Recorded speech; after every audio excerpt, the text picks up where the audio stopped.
deployed this, so maybe there's a screen issue, but maybe it's a maybe it's a me issue because I checked the link. It should be okay.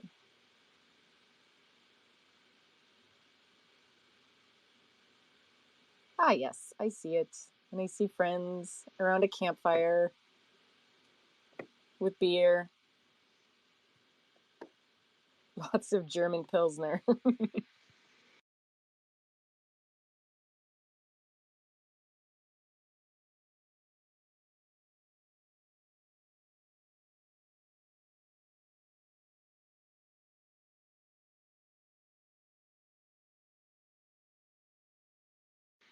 Okay, I gotta find my beer drinking emote because Kairos is over there chugging the, I don't know, what are these, 22-ounce beers?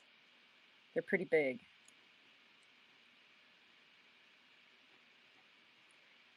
And oh my gosh, that new emote yesterday, like, wow, that was amazing.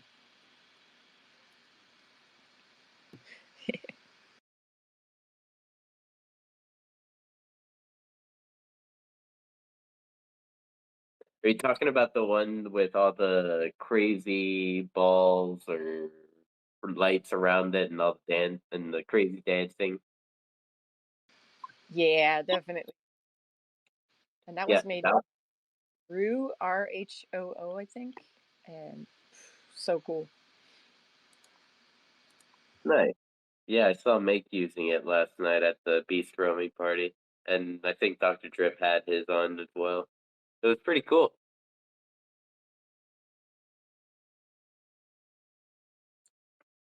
Yeah, I mean, it does make me want to quit making emotes forever, but apart from that, oh, it looks so cool. I'm like, how do they make them move so fast? Uh, Let's see.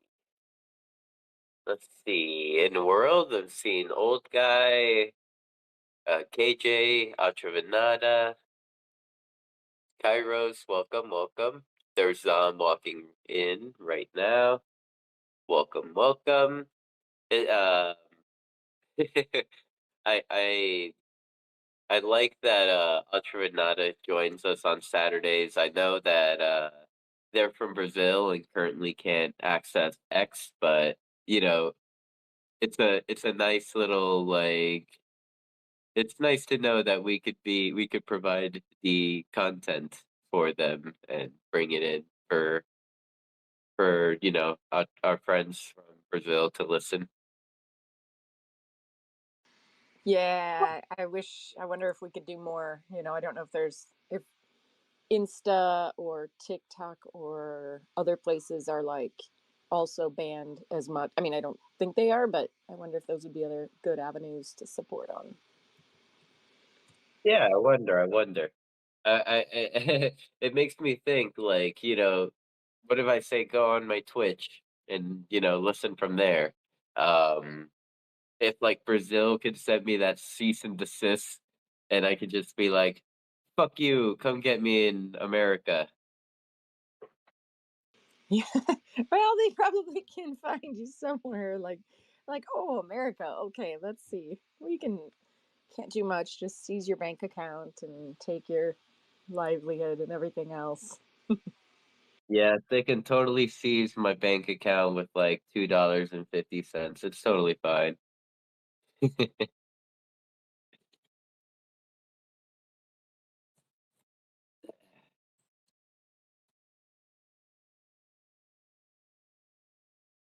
All right, what coffee are you drinking today? I'm Get to the not. important start. I just woke up like literally maybe 2 minutes before the space started. Like, oh, what the heck is going on? Oh, I gotta host the space. I'm late. And here I am. I've been having a sneeze attack. Uh oh, that's no good.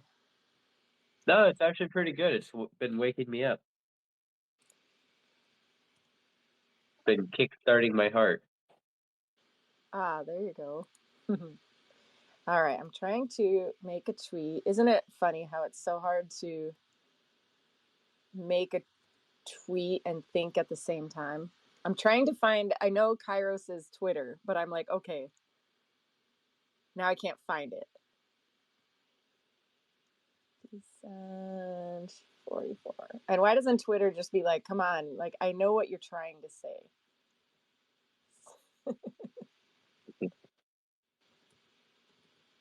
Like, don't you And hate it when you look up your friends that you've only known for like 3 years, and Twitter's like, gee, I just don't know who that person is. I can't help you find them. Like, Sinful Meat Stick, who's that? who's that? Have you tried using their app? It's like, yes.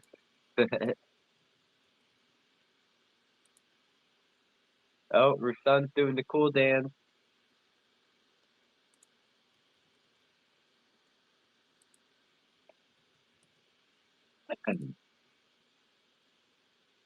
So yeah, yeah. Last night, Finch, myself, and Meg hosted the Beast roaming party at Seed, and definitely got a whole new appreciation of like what Madamus does up behind the scenes with every Seed event. Like, he kind of like he captures the stream so that he can, like, the stream, that the main stream that everyone is, that the person is streaming to, the performer, and then he will like project them onto like the second screen and the walls and stuff like that. And like, as well as like, even like, he has the ability to like make all those cool visuals happen and stuff like that. I always thought it would be like a button or something that he was pressing, but like, it's actually like in real time that he's doing all that. That is so cool. I mean, just seeing what he did on the CBD build last year, it was like he made stuff happen. Like, he made magic happen like quick. Yeah, he does. And to think like how much he can like, put into a one by one build. Like, I think that's what Seed still is, a one by one parcel. Yeah, yeah, and it's definitely fun, like building on a one piece, just because you have limitations and you're like, you gotta like figure out how to be smarter and work around them. But it's funny when you say one by one that Seed's on one by one, because I was like, well, wait. In my mind, I was like, is it? So it's like my brain is thinking it's way bigger than it is. Yeah, because of all its functionalities, like there's definitely the building, and then like people like us, like, I don't know. I think we would like go over the triangle limit by just the build. Maybe even like not even build out the whole thing. We'll do two floors and be like, "Oh, okay, we're done. This is all we can put in." But like, Madamus has like three floors, a roof, multiple screens. He's got like the little side, the bar right next to the your like little face bubble that is like a drop down, and from there you can type and use the typing feature, and like it'll pull up like a little like speech bubble above your avatar's head. He's got the rugs, the smoke, the confetti. I don't know how he does it. I don't know, but I know I got good memories and good pictures of smoke sessions with Jim Cedric at Seed, and like I'm so glad to see them do an event. That was like a special time. I'd say last summer when they were doing late night events. Like, it was nice because they kind of covered a later time period, which at least for West Coast, like I don't want to be going in and partying like 6 o'clock at night, and that's already 9 o'clock at night for you guys on the East Coast. So a lot of times, like I won't go to parties early because it's light out. It's like there's just way too much going on. But the later times, I'm like, yeah, now I'm ready to go inside. And so Seed, I think their party started at, I don't know, was it 7, 8, 9, 10, 7 o'clock Western time? I want to say it was pretty late, but it was nice because then it was like, all right, now we can just chill and be cool to see that again. But I'll take whatever I can get from them. Yep. I mean, yeah, Madamus let us know yesterday that they'll be trying to put something together tonight at a 8 p.m. Eastern till 3 a.m. Eastern. So definitely, yeah.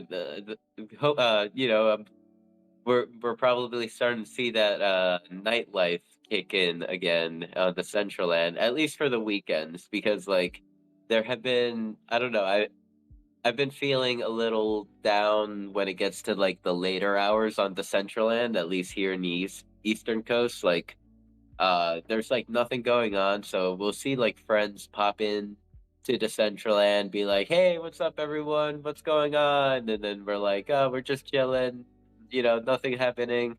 And they're like, "Okay, well, see you later. I'll get off then." So yeah, definitely. Good to see like a little bit of activity in the night hours. Yeah, let me get my headphones on. Sam is talking in World about how he maxed out his two piece scene with a few rocks, pirate like two rocks, three trees, and some pirate stuff. And that's so true. It's just like depending on which rock you grab, some of them in the item shop have like grossly more triangles than others. And those are, I mean, those are 5 years old. I feel like we could make a new rock form with lower triangles and lower materials, and it would just be easier to build with those simple basic assets. I mean, nothing in the building editor has been optimized since then. Like nobody's gone through and like, hey, let's clean this up. So I know there's one type of rock that was like way more triangles, and it looks the same as the rock sitting next to it. Or like the fern. The fern is horribly expensive for triangles. I remember my first time using the builder. I like laid down two trees and it was like 5,000 triangles. I'm like, wow, you need a lot of land to build on the Decentraland.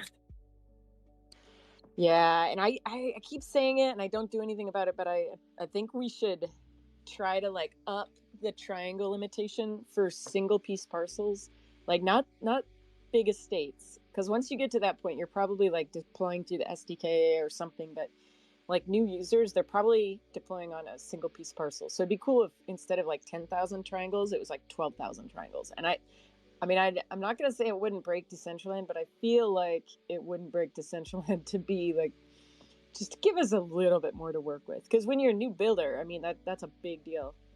If you go into Blender, you can make your own assets and get around those pretty easily. But I mean, I don't. I'm like the queen of the editor tool of like not learning how to use the builder because I didn't for the longest time, and I was like, nope, I got it. I can do this with just the builder tool. And you can see like my earlier builds; they're just kind of dookie and, but yeah. So one of these Whoa, days, what are you referring to? What could you possibly be referring to? What are you referring to your blimp in the sky with table knife propellers? Is that what you could possibly be talking about? that's one of them, and that I love that. I love that. That is one of my first builds, and there's so much magic just because I was like, I don't know how to build, so I'm gonna just build with kitchen knives and vases and turn it into an airship, and you know, it worked.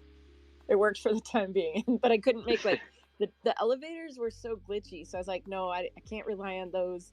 I'm gonna make staircase, so everybody complains every time I put that build in because they gotta like go up the spiral staircases. And it does take a while to climb yourself up there. I just witnessed Jim Cedric walk behind to the wall that's behind me and vandalize it with graffiti, and then turn around and wave and say, "Hello, Sinful." Oh, I like that. Wouldn't that be nice if there was a graffiti emote where you could program what you want it to be? Kind of like Fortnite. That's one of the rewards. If you complete quests, you get the emotes or the spray paint. Um, wouldn't that be cool? I mean, not that they have enough on their plate, but we should be like, guys, can you also give us the ability to graffiti stuff? Can you give us the ability to vandalize our favorite metaverse platform, please? And they'll be like, can you just give us like a couple months to get the client working? We'll be like, Mhm. guys, but this Can, graffiti is really us. can you stop loading our plate up, please? Yeah. Or the classic answer, submit a candy request. I was just gonna say, fine, I'll go through Canny or I'll make a DAO proposal. Get this shit done. I need graffiti. If I'm remembering correctly, I think this even may have been like 2 years ago. Cyclopa kind of like developed a like graffiti wall or of some sorts where like you can go up to it and like kind of spray paint and it would stay. Ooh, that sounds good. I think I must have missed that. I remember seeing like things, that was like back in the times where there was so much going on. You were probably at different parties and yeah, different things going on at once. Now I'm like, oh, why didn't I go check that out? That would have been so cool. Yeah, the reason why I mean I think I think it was Cyclopa because I remember the early iterations of it that he was like showing it off on Twitter, and then Art comes in and was like, "Hey, can I have?" And Cyclopa's like, "No."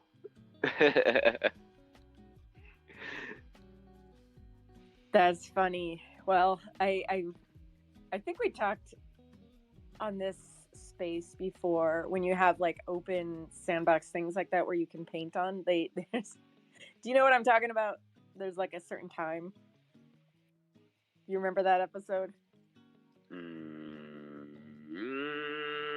I bel I feel like I do, I but at the same time, they call it time to penis, and it's actually like a specific thing when you have like an open platform where you can draw on it, like graffiti. They have a specific time where it takes until somebody starts drawing a male.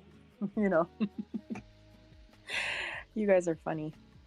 yeah, Zam is mentioning about like Golfcraft had a paint wall, and you could like pay Golfcraft points to paint 1 pixel at a time. Oh my God, that reminds me of like I saw an example of like this is the future of blockchain gaming where every shot is on the blockchain, and it was like some player took a shot, a little like drop MetaMask drop down came, he signed it, then took another shot, MetaMask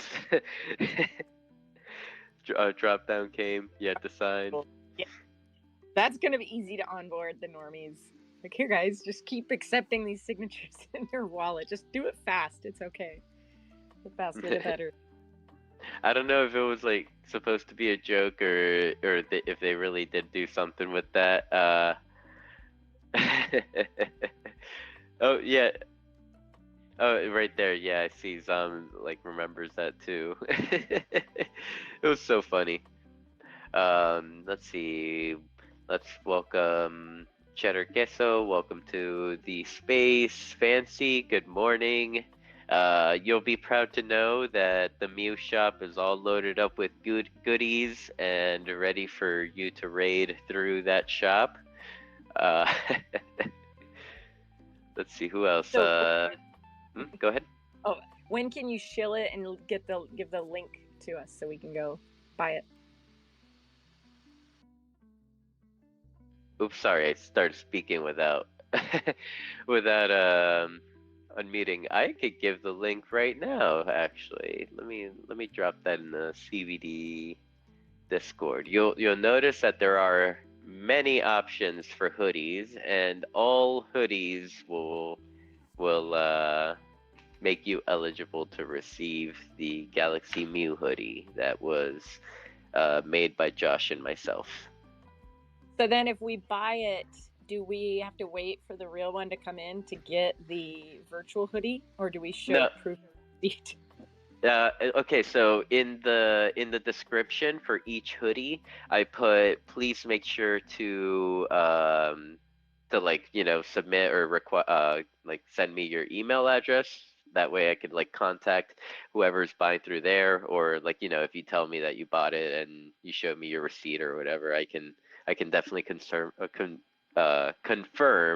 on my end, and I just sent it to you. Gotcha. Very cool. And welcome Meta DJ up to the speaker panel. Oh, and I did want to shout out Kenji. Uh, sorry, Meta DJ. Kenji, guys, if you check out Kenji's page, he's been at a conference in Tokyo, and Soul Magic is there representing with the Decentraland logo all over their game. So that's been really cool to see. I'm like, yeah, I'm so excited to see that. So check out Kenji's page. But Meta DJ, sorry, that was like the worst transition of a space host ever.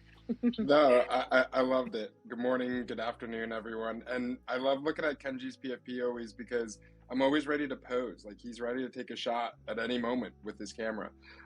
So, hey, Kenji, great to see you and great to see everyone here in the DCR community space. I did see highlights of the Meta Beast roaming party. I mean, Make's a good friend of mine, and I always want to attend, but it just doesn't align with Meta DJ's bedtime. It's on a very strict schedule, even on Party Animal Fridays. But I've really thought what happened at Seed was incredible. It was great to see that. I remember performing at Seed a few times and being a part of the events, and the visuals are just very aligned with Meta DJ's aesthetic. So definitely dig that.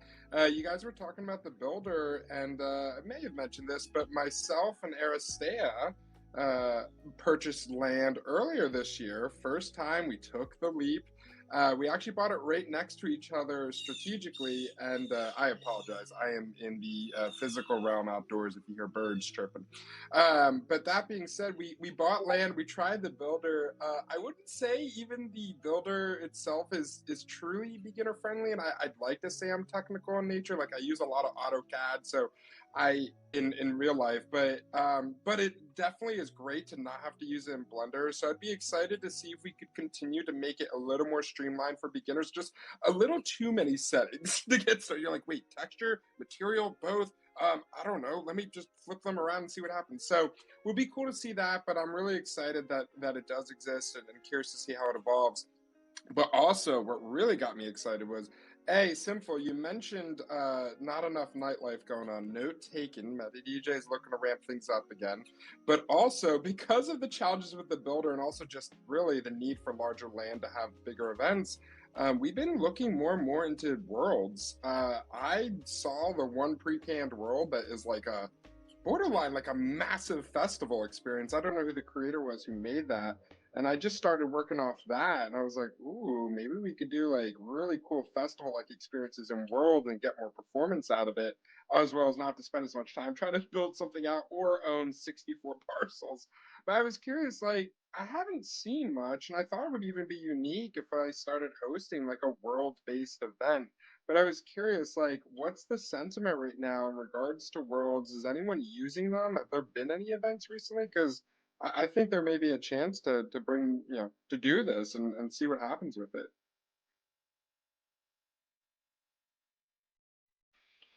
Yeah, I mean, I think it's slow everywhere, and so it. I don't know that there's been a lot in Worlds. I know there's people building stuff, like building out experiences that they're going to put a lot more into it. I believe Face Moon, since she did so many different really cool um, like decade parties, she wants to preserve those by having them each in a world, which would be so cool to have like a building that looks like a timeline, like chronological timeline of history, and then you go through each door and you can get to a different world. I definitely think that the worlds are underutilized. Like for as easy as it is to get one and build it out now, I think yeah, it'd be cool to see more happening there, just because it's a perfect example of like what you can do with a just a user experience. Yeah, yeah, definitely. I mean, just the scale of it is just so different too. Like when I was in the builder, I was like, okay, I'm gonna add the Zuberant logo. We're gonna just make it really simple, then boom, we could have some cool events.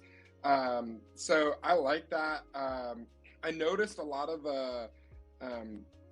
at least some of the assets were telling me like, hey, SDK 6 versus 7. So I'm learning the technical stuff. I'm more about creating experiences for the community. But that being said, it's cool digging a little deeper into it. I'm really intrigued.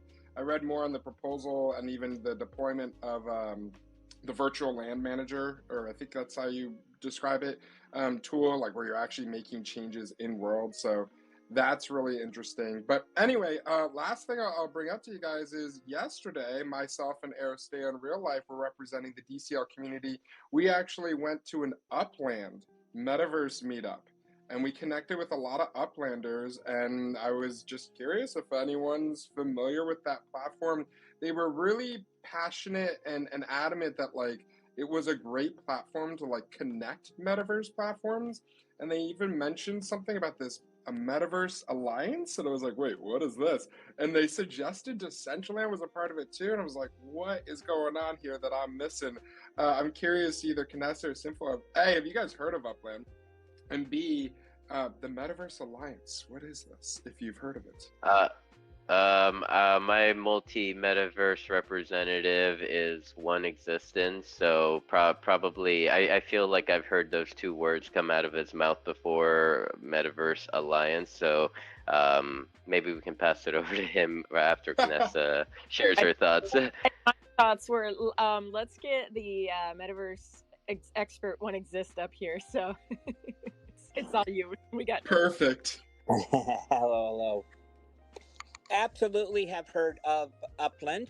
As a matter of fact, they are actually some avid Upland folks are the ones that have that metaverse journal, which, if you recall, when Decentraland had the little hack and all the tweets were going out about it to be careful, they put one out themselves, and I did confirm that Decentraland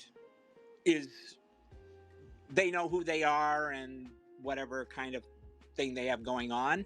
But yeah, Upland is it's not an immersive one as of yet, but you buy real estate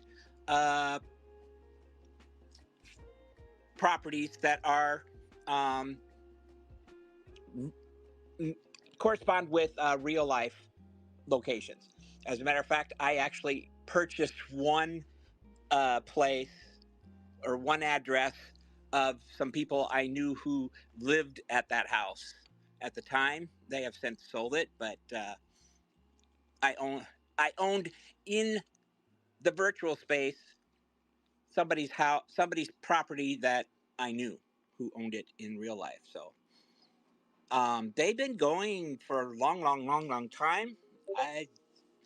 They seem pretty popular too. I honestly don't exactly understand the whole hype, but I have seen them come a long way. You can purchase the properties, you can build on them, but you can only build what they have available, and you do that by staking their token. The more of that you stake, the faster the build occurs. But I mean, it can be 400, 500 some days for it to, depending on, again, how much you stake on them for the properties to be built. So, and yeah, they've had a meetup out here in LA too that I was going to go to, but I chickened out.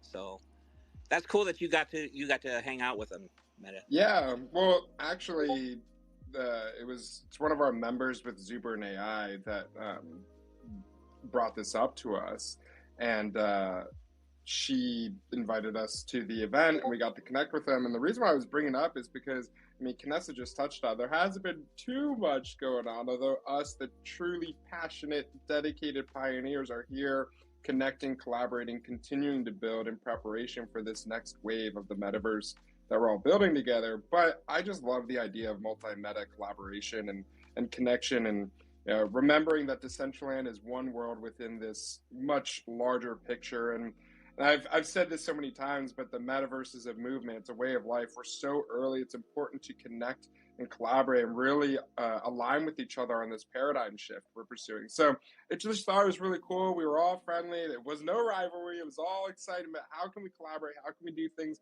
One thing I'll say, Existence, is yeah, I got the vibes. It was like Farmville, but for buildings, almost like Sim City, and it is tethered to real world. By the way, they're actually gifting me a piece of land because they recently did.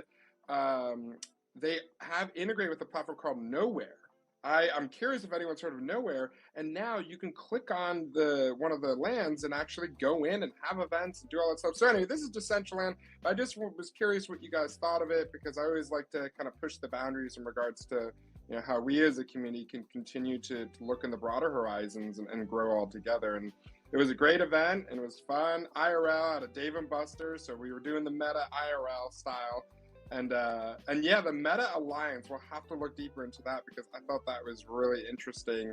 And I love that because I think, we already have a lot against us in regards to being visionaries for the metaverse and getting probably that interesting look from someone, but it's happening quicker than we could imagine, even with a company like Meta finally releasing augmented reality glasses, or at least announcing them. So I'm really excited. Anyway, I've chatted a little bit, so wanted to come up, say hi, have a connect with you guys in a few weeks, and let's keep building, fam. Well, and it gives, doing those things gives us a chance to also talk about Decentraland. Even my roaming around in different spaces, I was in one for over the reality, which is another real world overlay, but they do a lot with the AR experience around it. And they've mentioned Decentraland, and they said something about a mobile, and I was able to tell them, yes, there is a mobile, it's in testing. However, since we're talking about it, does anybody know where I can get the link or to that, since it's on test flight for iPhone? And I don't remember how Google works, but I think you have to have the link. You can't just search it up, if I'm not mistaken. I went in the DAO Discord to try to get that because I want to pass that on in case they're interested in checking it out. Which, if any of you haven't, it's actually not too bad. It runs pretty smooth. The chat is kind of terrible because it's so small, but otherwise it's not too bad of an experience. So hopefully somebody can tell me, point me in the right direction for that, because I don't remember where I got it.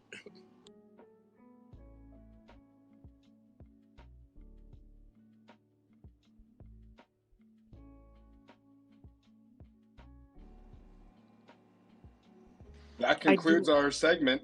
I don't know. Right? I don't know one exists, so sorry to leave you hanging with the awkward. That's all right. This awkward silence was brought to you by Roots DCL chocolate. Have you guys had Roots DCL chocolate? Because I can attest, they are the best. Ooh, I believe I was the one that brought it up. Yes, it was so exciting. Yes. And I had some that I wanted to get pictures with this summer, different places, and so I literally have carried Roots chocolate all the way, like, oh my gosh, it's been to Portugal with me, it's been to Arizona, because like what I've been worried about is it melting in my luggage, because like Arizona out on the tarmac, I was like, oh shoot, I forgot the Roots chocolate, like that sucker is gonna be just melted, and it wasn't. So I'm like, how did my luggage not get blasted by the heat? So anyway, I have 2 bars left. I've been rationing them, but really, really, really good chocolate. Everybody must get. And I got some coffee recently from Degen's Coffee. So I haven't made it yet, but I want to have like coffee and Roots chocolate, like have my digital stuff and my IRL stuff. And while I'm doing that, I could wear my IRL hoodie, just created by Simple Meat Stick, my co-host. How was that for absolute shameless plug? Which you can buy right now on the marketplace. Finally, I know some people have been waiting. You literally made the purchase before I can like tweet about it. Like I'm right over here like composing the tweet, and I get a message from you. It's like, is this how I do it? When wearable? Yeah, not just is this how I do it. Like this, it's done. Where's my digital? I'm It a is sent. customer's always right. Hmm, I know hmm. now I I have to agree. I wait agree. for it. Just don't hit me. And then we have Fancy also in the CVD chat, which I did ask for your wallet address, and I'll get it minted to you, Fancy, as soon as I get that.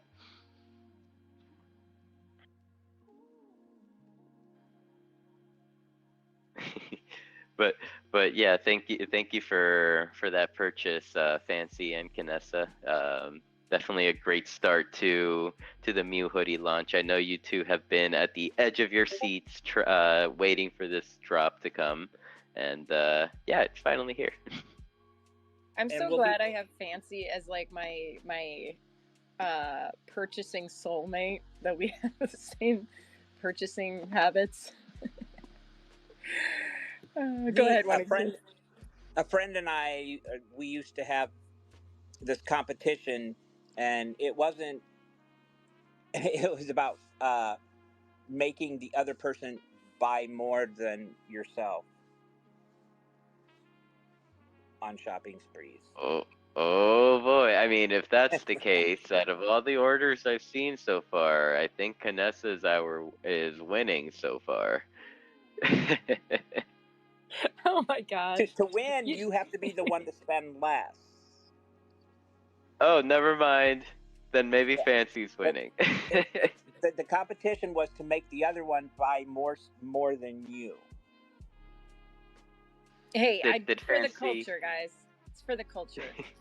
I For the was gonna kids. say, did Fancy influence you to buy more? No, I got ideas. I got ideas. I've been looking at trying to compile all the IRL stuff that I can, and so for anybody that's in the CBD Discord, I put in like a little I'll call like anybody that knows digital stuff. Well, not I was gonna say digital stuff I can buy, but no, God, that sounds bad. If you know digital stuff that people can purchase to support you, please drop a link. I got like Roots coffee, no, sorry, Roots chocolate, Dejan's coffee, Wisher vodka, but I can't even find them on Twitter, so I don't know that they're actually like active anymore. And then merch from like Crypto Lids, you said one exists. Nikki Fuego's got a merch shop. Rustan's got some merch. I wish I could buy KJ Walker merch, maybe someday. What else? Seed. Got the Seed hoodie, got the Dr. Drip Dr. hoodie. Drip. Yep, got that on the list. I got that on in my closet. Old guy. That's who I forgot. No, old guy has stuff. Um, I mean, he needs yes, stuff. He needs I barbecue sauce. I have stuff. Oops. That's okay. I mean, I have KJ Walker stuff, but I didn't buy it. So it's like I know stuff is out there. So now people just need to make it accessible so we can buy it. Here's what I want is like old guy barbecue and then Oh. Billy T Coin tea. I can tell you because I brought it to Argentina. The old guy barbecue apron. Ha, yes, thank you. Ha, I wasn't in trouble. Old Guy is a professional appetite generator. Anytime I see his content, I just want to eat delicious food. Okay, and with that, I'm going to eat some food. So I appreciate all of you guys, and I'll catch you out very soon in the meta. Simple note taken. We got to have more parties. So we'll see what the Meta DJ Factory can make happen. But appreciate all you guys, and take care. Thanks for being here. Bonsoir. Take care. And let's see, a few people to welcome down in the listeners. I do see OX Quan down there. Good to see you. Expohidi made it. Good afternoon, Wilson. Good to see you. Of course, we have Old Guy. And I did just see official Crypto Cube come in. Good morning. Very nice to see you. And we have Harambe as well in the listeners. definitely the space is growing, the friends are coming, and yeah, I hope you're all doing or having a wonderful Saturday morning, evening, or afternoon. Um, I know I am. I just recently realized that I titled the space Week 121 when in reality we're in Week 122.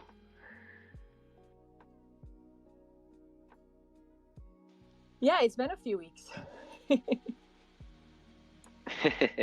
Yep, and kind of I it is what we're doing on Tuesday a thing that we can talk about, Canessa, or Yes, a little bit, but I think a little bit. So I was gonna say, yeah, we're gonna host a special CBD space on Tuesday, 5 o'clock PST time. If anybody wants to come, that's specifically talking about the new DAO options out there. And that's probably all I'm gonna say. But you might want to attend. Yeah. Probably surprising some people out there, but they're like, wait, what? So yeah. you are So being awfully cryptic, Canessa, as someone that has sat here in this space with you for the last 2.5 years. I have to point this out.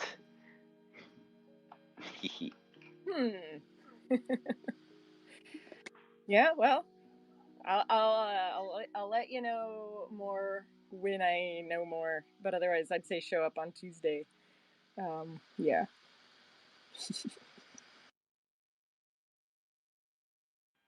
And as soon as I know more, I will send out. I'm just waiting to hear back, and then I'll like make an official announcement. But it's a busy week.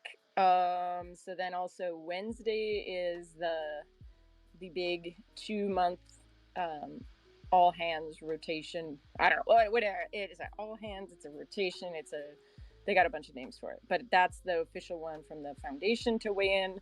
And then the DAO is hosting a town hall where you can go and ask questions about the new proposals. So there's a couple things going on next week.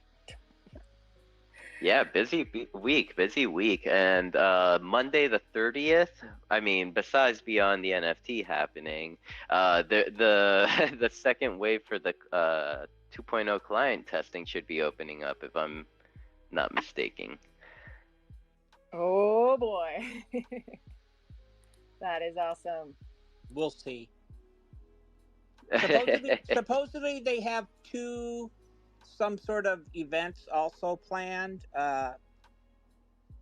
October 1st and October 3rd for the testing. I don't. That's all I know. I just came across it earlier today.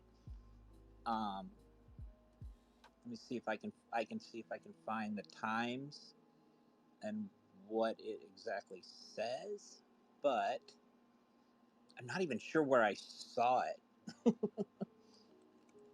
Is the thing.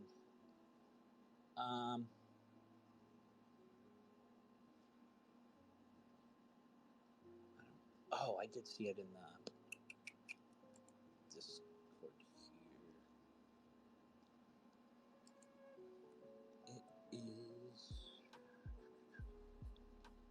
Let's see. Under pressure alpha tester raid. Let's pressure test DCL 2.0. Where are the Okay, times? Where are the it's times? another one of those events. Okay. Oh, go ahead. Sorry. Go ahead. Yep, Tuesday, October 1st, 9 a.m. my time, which is Pacific. 9 a.m. Pacific, so that'd be 12 Eastern. Any more than that, you'll have to figure it out. And then there's Thursday, October 3rd at 3 p.m. my time Pacific, which would be 6 p.m. Eastern. Okay. Oh, that's cool. Cool. I remember the last event that they tried to do for kind of like stress testing the platform. it was funny to see, like, all of us were like starting to like come in and fill Genesis Plaza up, and then like what was it that kept happening? People started disappearing, or was it that? Yeah, I I think either. Go ahead. Yeah, and I think they were disappearing, and then we were like, let's run to the coast, but we didn't factor in that like we were gonna run through Angzar, and we didn't realize that once you hit Angzar, like it brought up a pop up on the screen. So then I don't know, something. Yeah, so we all had to like decide, okay, are we running through Angzar? Are we running? Some people are like, okay, we're gonna run around, and yeah, there's something about that happened, and then people were missing, and some stragglers never made it, and then some people did. They finished strong. I don't know if you ever seen, like, it's like a little short cat video, of course, that I love to watch, of like, just a person in a room full of kittens trying to like gather them and stuff like that. Those poor Decentraland event organizers, like, I feel like that was their role. They're like, okay, come on everyone, let's all together. No, don't go over there. What are you doing? Oh my Oh my, god. yeah, herding cats. It must be like, for all of us, and then we're probably complaining on this at the same time, like, hey, why aren't my wearables loading? And they're like, come on, we're just trying to improve this platform. But kudos to them that we survived. Yeah, we were definitely like a bunch of children in a new playground and stuff like that, running around wanting wanting to check everything out, and they're like, no, no, stay in a line. We need line leaders and door holders. Please don't do that. What are you doing? Oh my, No. yeah, and I feel bad. The whole idea of being a bug tester is you're trying to find the stuff that doesn't work. But then I felt bad because then people are complaining. I'm like, I also think you're doing a really good job. Like we need to throw like for in teaching for every like every one critical comment you're supposed to throw out like 5 positive comments so that you can build the self-esteem, and so I really felt like we needed to build the self-esteem of our poor devs. But at the same time, I'm like, but I also want stupid more shit to work. And Why they're like, doesn't no, this that's what work? we're. How about that? What's that?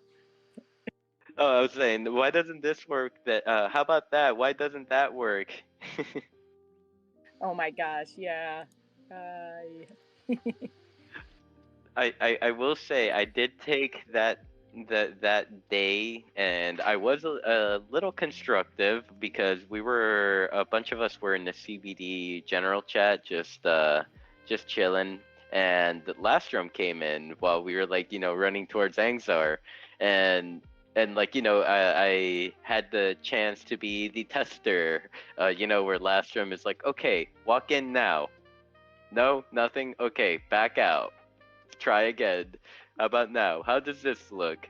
Are the doors opening?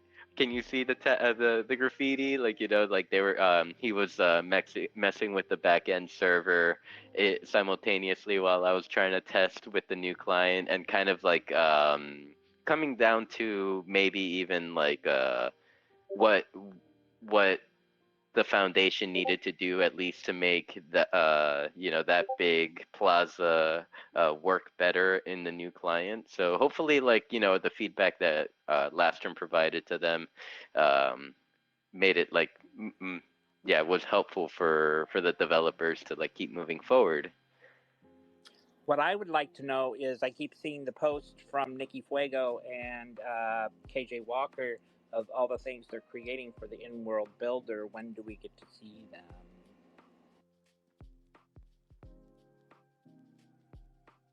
yeah, good question. I don't know. I haven't heard anything if they're like going to release something at a certain date. Nope, they just keep teasing us. I know KJ's been building with Ven, so maybe KJ might know. Are we gonna peer pressure KJ to use her voice? She doesn't have to use her voice. She can type in the chat box if she must, but we'd love it if she must. But, or give us some sort of hint or clue as to when possibly, maybe. If I had to guess, I'd say they're waiting for after like a new client is reliably released. But that's just a guess based on absolutely nothing. Could be. Do we know if what's going to happen to the web builder? Is that going to still be a thing? No, I think it's gonna go away. That's I mean, kind of what I I was don't know telling what soon. somebody, Like, but yeah, that's kind of what I thought too. I mean, it could still be a thing because I mean, just because you can't access DCL through the web, I don't know. They put a lot of work into it just to get rid of it, I guess. yeah, for sure. I mean, it's really nice to have. Like, I'm like a diehard. I hate change, so I'm like, yeah, we need it forever. But I mean, I get it why we should change, but at the same time, it's nice to have just like for a new user. But at the same time, like that didn't stop me from downloading Nifty Island. Like, I that was the only way to access it, so I put that on my computer. So I don't know. Yeah, but will they have a builder for the client, or will you have to go now and learn coding SDK7? I think they're gonna have a builder, right? Like that would be redonkulous if they didn't. Well, It's independent. not surprise me. What you can build and what the client does, they're independent. Like, there's no reason, even if the web can't do the client anymore, the web should still be able to do the builder.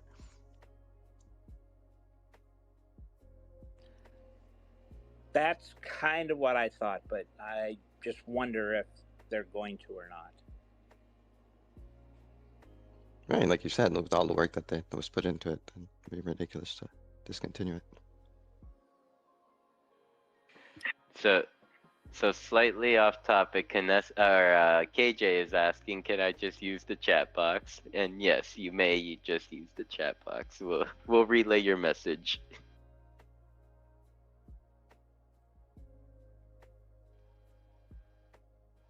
And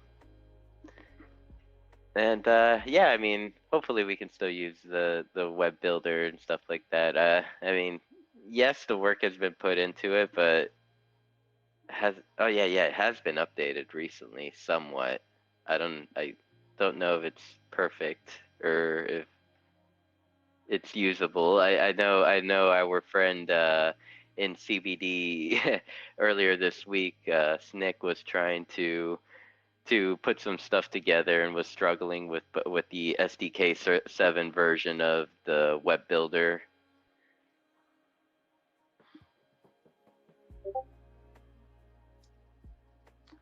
Yeah, the SDK still needs a bit of fix up for sure for stuff that's built on top of it, including the builder.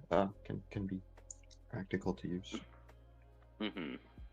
Yeah, I know that you've been trying to track down and locate where you can get more information on SDK7 and potentially even contribute on that side of things. With any Yep. expertise that you may have. Yeah, I have so many things I'm trying to catch up with, so I haven't been able to work on as much on that as I would like. But yeah, it's definitely still in the works. And I put that as a question that we'll ask for the Wednesday AMA. We can just ask it there. So hopefully we'll have an answer within the week, because that's a good question. Make your list, Canessa, and make sure to check it twice. No naughty cats on it. Always.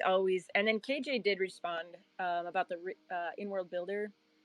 She says, I think the assets are all being gradually added. You should already be able to use most of the new assets, and they should work in the new client. So they're just getting rolled out as they're done. So yeah, get in there and use them. And should I feel dirty visiting another metaverse while I'm in the CBD Discord or CBD space? No, You we whore. are polyverse. We are polyverse. We are open to many partners. As just now, we probably got the best example of like the yin and yang and why Canessa and I work so perfectly. I'm over here calling one exist a whore, while Canessa is like, no, it's fine. This is what it's all about. But think about how much that's changed. Like I remember 2 years ago where I was like, everybody must die, and you're like, I think we should have an open mind. So this is progress. We definitely feed off each other. We go between the villain and the hero arc quite a bit, and good cop, bad cop. But yeah, I don't know what happens when we're both bad cop at the same time. Yeah, it has happened before. I think buildings burn when that happens. Or nice doctors trying to come in and share their world with us, and I'm like, I think you're a scammer. I'm gonna find out. Even if you have a bunch of marathon medals and you're talking about your Yeah. son's probably in on it. Yeah, and I'm over here like, wow, that's a lot of medals. Oh, you're a family man. That's awesome. uh, but there's definitely been situations where I'm the bad cop, like, I don't trust you. What are you doing here? And you're like, it's okay. Come on in. Sinful doesn't bite. Oh my gosh. Yeah. But yeah, one exists. We don't judge. This is a place of non-judgment. If you want to bring another metaverse into your relationship, we're all about that. Yeah. Bring your friends too. The more the merrier. We try. Now that I said polyverse out loud, doesn't that sound like there'd probably be some traction for that? That's like a good name. And build it on Polygon. If only Polygon Alliance and that community were to like, know that we exist and pop in one day and be and like we just say the word polyverse just as they're popping in, we could probably inspire a whole new metaverse. Let's let's put that on the question list for Wednesday. Let's ask the foundation. Have you ever considered? Oh my gosh, they'll be like, you guys, we need the client fast. They're losing it. They're going downhill real fast. So, in other words, motivation, inspiration, like they see our minds wandering, so they're like, okay, work, overtime, no breaks, no sleep. It'll be like a dev sweatshop. I think with the music festival coming up soon, that that should be motivation enough to get things done. I think you're right.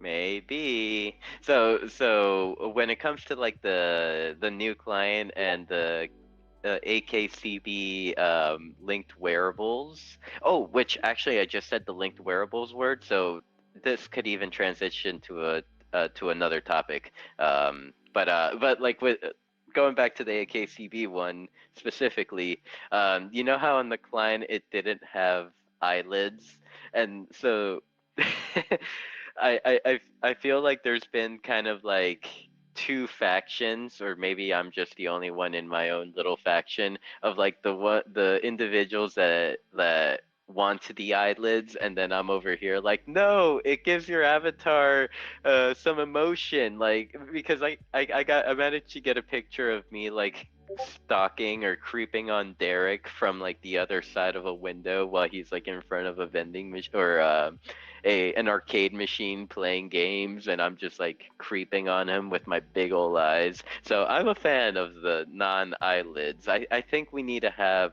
a choice or a toggle eyelids on and off button. Anyone support? Anyone want to join my no eyelid faction? I think as much as we can personalize stuff, that's a great idea. For sure. Okay. So now on the more serious topic, which I'm trying to find it in my emails, so maybe I got too bombarded but I thought I recently opened, or it could have been. Let me look. I thought I recently saw an email come in uh, about pertaining linked wearables from Decentraland, and maybe I was like very sleepy when I like opened it. So there it is. Let me check. Okay, it's from Palewind, so I figured it would be legit. Palewind at decentraland.org. It's an FYI for linked wearables. A linked wearable migration feature is live in the builder. So, and it does have a few steps that it shares, like one, go to builder collections, then two, you should see a call out identifying the linked wearable collection needing migration. Step 3, select collection. Step 4, inside the collection, complete mapping, same as currently handled by the API. And then step 5, after defining the mapping, publish the changes. Curators will review it quickly and the collection will be available in the new client launching October. Did anyone else get that email? I Good haven't checked my question. for a while. I'm bad. So I mean, I got this email, and what the first thing that popped into mind, and good thing maybe Rustan is listening in, so it could be like something that he could possibly poke the team over, or I don't know how we'll get this ball rolling. But for the first wearable that came to mind was the kit called Beast Linked wearable that we all just worked very hard, especially make to bring to Decentraland. And I'm wondering who would have to take this action. Would it be Make? Would it be the actual kit called Beast Wallet? Or Rustan? Like, these Yeah, are my questions. I need answers. any of the managers of the collection, really.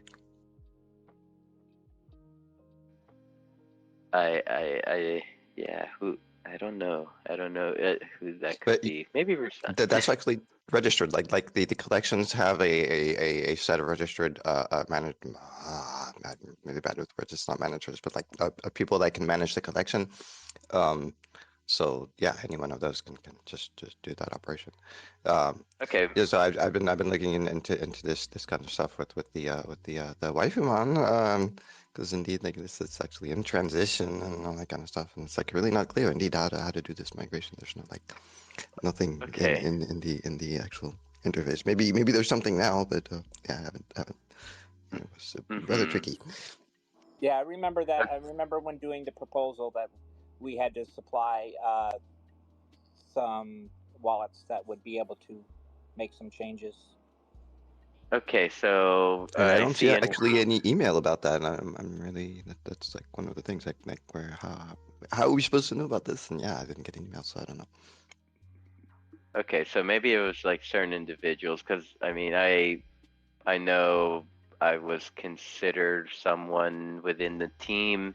This is like from Pablo. I know Pablo, and I could probably, confirm with him that it's actually him. But I fairly sure that I've seen this email address before because he was my facilitator, or my my grant facilitator whenever I had a grant. So but yeah, I do have this, and Rustan is mentioning that the collection is under his wallet, so he can make some changes if needed. Rustan, if you'd like, I can confirm with Pablo, make sure that the email is legit, and then maybe I could share the information with you or send you a screenshot of the email, whichever way you think would be best to transfer info or forward it. I've never used the forward button, so it'd be a good opportunity to.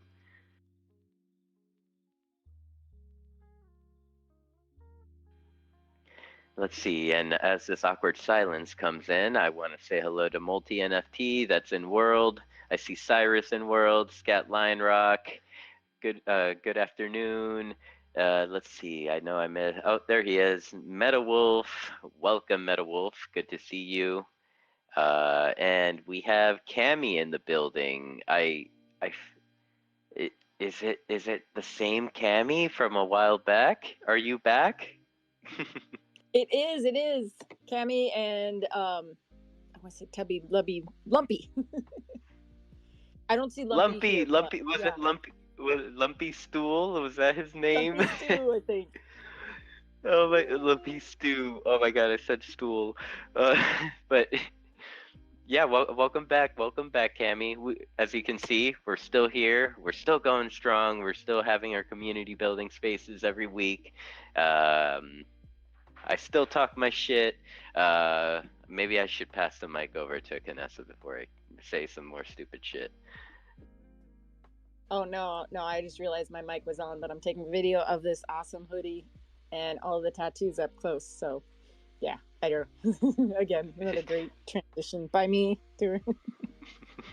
Let's Oh take a God. moment to appreciate the amazing job and craftsmanship by SRJH when making this hoodie. Like, he, it was so fun working with Josh to to make we're in sync, to like put together the design for this hoodie. And I mean, not only Josh, but even Rustan came in and was like it was a great help. He it's funny to kind of like notice it, but like he free-handed the Mew bubble in the back, like he drew it like freehand without like having the actual image reference, and made the ripples for it and stuff like that. And kind of like when we mentioned that we wanted to make like a Mew black hole, like it was just so awesome that like he instantly kind of like saw a vision in his head of what that was, and he made it. Like he could make it, opposed to like kind of like an individual like me that's like I want like a Mew black hole, but I don't know how to make it. That is awesome. That is a really cool design, and of course, your stone could do something like that. That is so neat to know. There's like multiple people that put their creative hands on this, and it makes me want to put getting a tattoo by SRJH on my bucket list. Like it kind of already was, but now I'm like, all right, let's think about this. Like, Yeah, yeah, tattoos are definitely. about. Definitely. Like for me, I'm like sitting here like, okay, if I'm letting anyone tattoo my skin, it's gonna be Josh. It's gonna be SRJH. You just don't even have to put that much thought into it. As long as they're nice and they have clean hands, they're probably okay. But Josh would be like probably a good safe bet. Oh, he is. He washes his hands all the time. I I know this because he's mentioned it before. That's how long I've been in calls with him throughout the last couple of months trying to put the hoodie together. Is that weird? Anyone? No, not at all. Not at all. Okay, so let's see if Rusan replied. No, he hasn't. Okay, so yeah, but yeah, anyone that has access to linked wearable, or yeah, can make changes into their linked wearable, keep an eye out for an email from the Decentraland grant support squad, or actually it's the DAO grant support squad, um, with some information on how to update that and get it ready to go for the new client. Like seeing this email actually gives me hope that we are going to see an October release. Like, yeah, when I was seeing all the pushbacks, like it was like early September we'll do wave 2, then it got pushed to mid September, and then it got pushed to the end of September. You kind of start to feel that it's getting a little close to the actual release date, that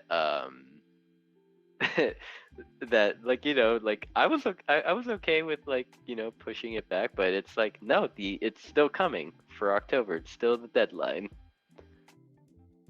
Yeah, I know there's a lot of moving parts behind the scenes, and I know that they know there's a lot riding on a really good product. So I don't know, like I'm okay if it, like I'd put having a good, reliable product over. I don't care if the date gets moved. If we have like a good, I don't know, like anytime you put a date on it, then boom, like suddenly the clock starts ticking. And so I would almost just be like, nope, don't put a date on it. Just, yeah, get us something that works. Yeah, totally. And do you can by any chance do you know if the smile and thumbs up and like we got this. Canessa, can you hear me? Canessa, did you hear Sinful? She's robotic. She's been taken over. She's AI. Aliens abducted her. That's what you get for going out in nature, Canessa. You see, that's why I stay safe in the fortitude of my home and my 3 computer screens. But no, Canessa, you have to go out there and touch grass and be part of the world. Oh no! I accidentally... Oh man, I hope... Oh god, I fucked up, everyone. I accidentally removed Canessa from... removed Canessa from the space. I fat fingered it because it's right next to the invite as co-host button. Let me message her. She's probably like, oh, thank God, I can go about my day now. And yeah, let me message her and see if she can join the space back, or if she's like completely blocked, and we'll have to restart this space here.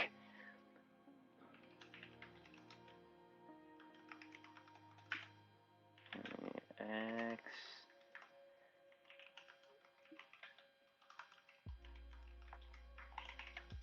That's like one of the worst features that X has. Like, if you remove someone from the space, like they're like kicked and they can't rejoin. But then, like there should be like at least an allow list like that will let you, like, if that was a mistake or something like that, like, hey, let me take them out of this block list. But Elon is busy being Elon, posting about rockets and stuff like that. Well,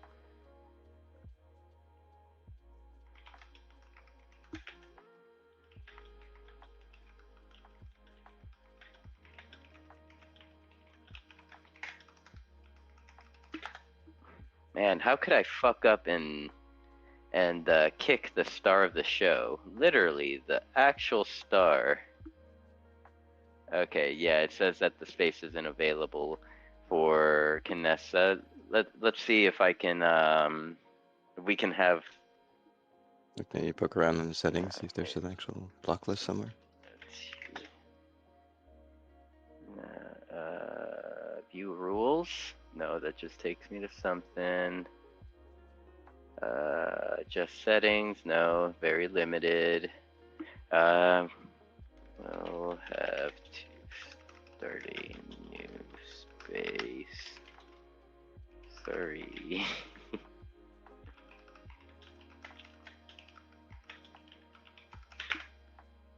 All right. Let me check and see if Canessa wants to host it, or if I should set it up myself.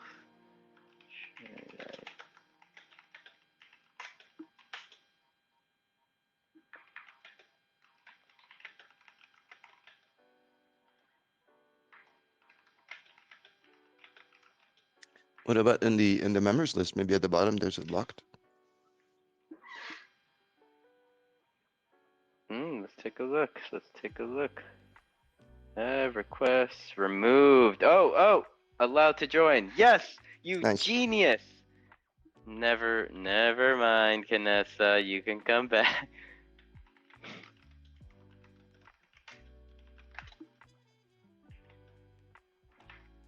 Ozzy, I'm literally messaging Ozzy equals genius.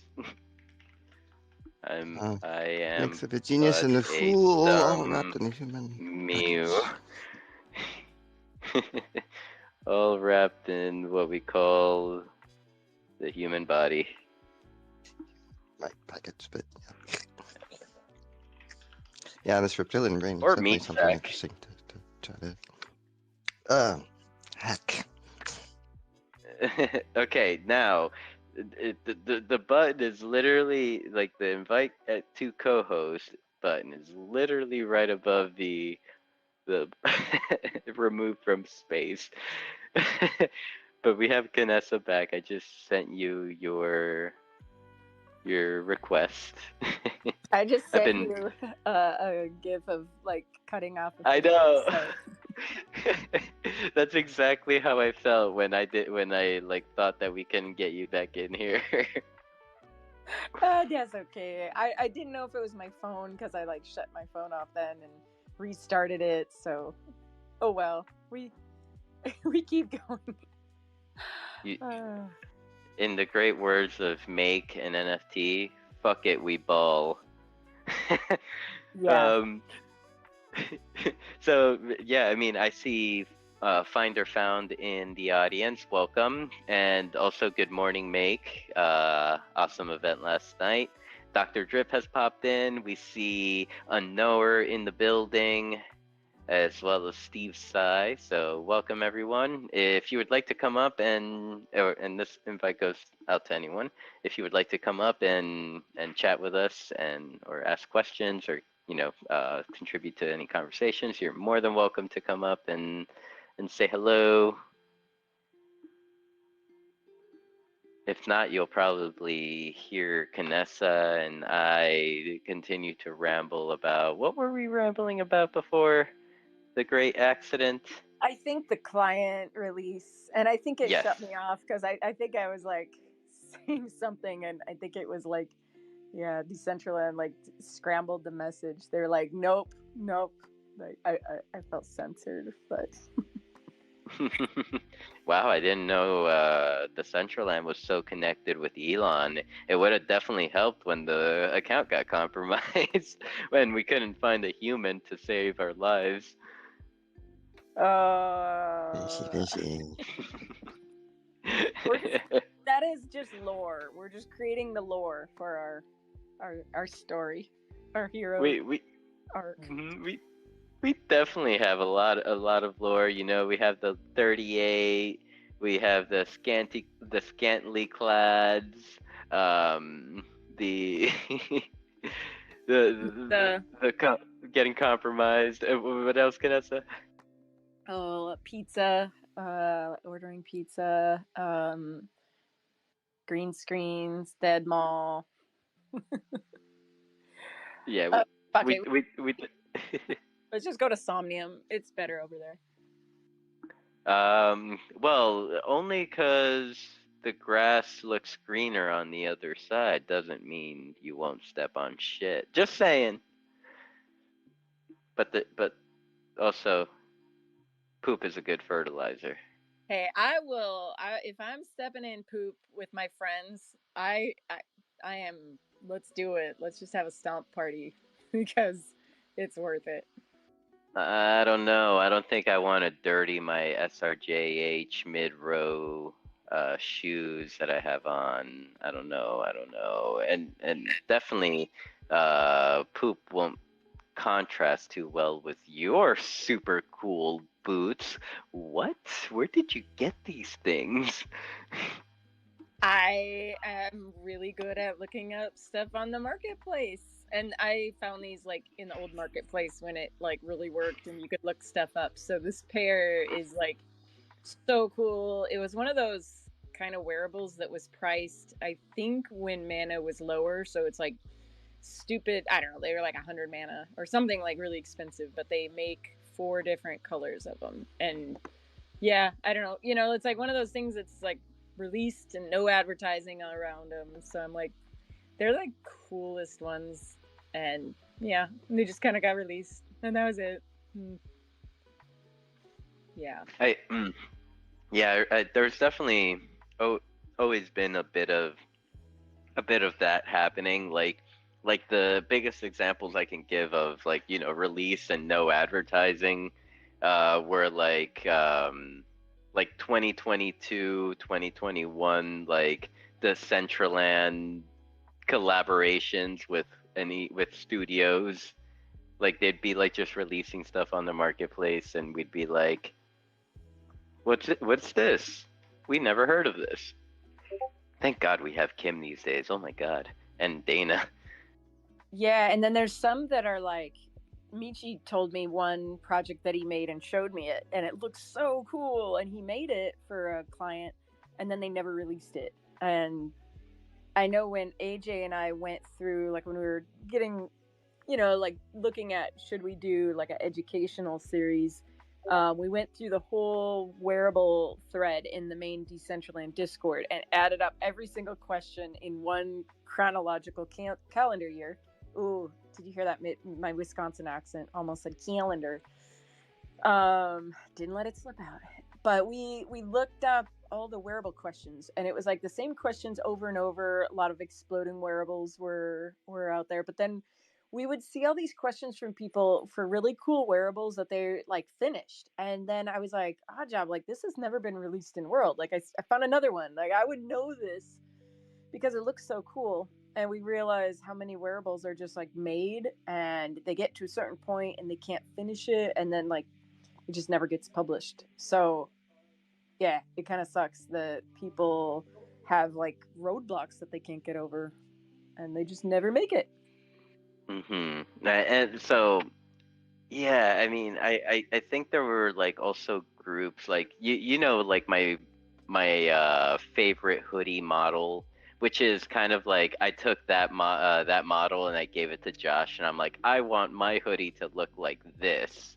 Uh, Poor guy, I'm so demanding. But the Meta Tokyo Earth, I think that's what they're called, or Meta Japan Earth group, that like released all the one of one CryptoPunk hoodies Oh, I know and what you mean. and shoes. Yeah, like I feel like their work is amazing, like, but only the people that kind of like have stumbled across their work know how amazing they are. Like there needs to be a better way to get some spotlight in these like on these individuals that make all these great things. And I mean even projects that come in and make some cool stuff. I mean, once again, I'm looking at Rustan over there with his like super cool emote. I can see why you want to quit making emotes. Yeah, I'm still traumatized by the electric chair from last year. But like wouldn't it be cool, instead of, I mean, I know like our marketing partnership department are looking for like new partnerships to bring in, but what if there was a campaign to go like glean past partnerships and go back and be like, hey, Otaku Coin, I know you made a bunch of like one of one wearables.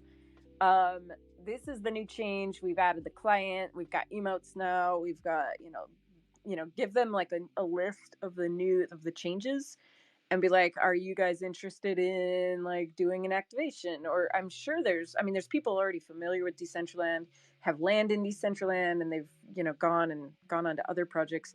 But I think there'd be value in going back to try to like I don't know, like bring the people back into the fold, like redoctrinate them into the good word of Decentraland.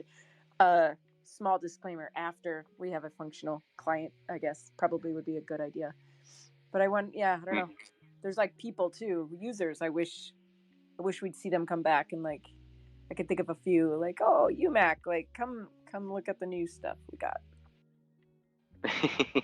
UMAC forever lives in our hearts in Casa Rustan. She is forever being the Casa Rustan host. Hostess. I love that. Yep, yep. And I mean, yeah, I mean, we could see this this way, like the wave of returning users coming in to check out the Decentraland and seeing all its new functionalities. There's definitely, some excitement to it. I know, like when the first wave of testing was like happening, like you could kind of feel like there was a kind of a spark, with with people's interests all across Web3, because some of those friends that have come and gone, we're still friends on Twitter and stuff like that. So you kind of see them like kind of wondering about what the Decentraland is cooking up. Maybe even receive some messages or yeah, whatever form that interest may come in. But it's definitely, like, I did notice that a bit of interest. Oh no, I lost you, Sin. Oh no. Who else lost me? Nightmare. Oh, now I'm back. I'm hearing you both. Okay. Well, on that side note, I will congratulate Unknower for being the Galaxy Mew hoodie holder number 4. Canessa's number 3. I'm waiting on Fancy's wallet address. I'm thinking about just like minting number 5 for Fancy and just holding it, and just so he could be within the top 5. I'll get you Fancy's address. I didn't know that's what you were waiting on. I can. Yeah. I got you, boo. Hold on. Yeah. Yeah. Please send it over, and I'll confirm with Fancy just to make sure that's the wallet he wants it sent to. And yeah, Noah, thank you so much for picking up a Mew hoodie. What the heck, lady? You're trying to sabotage me. I'm not Fancy. I'd never. Yeah, it's like it's like you're like, hey, this is Fancy's wallet address, and you send me like Aisha.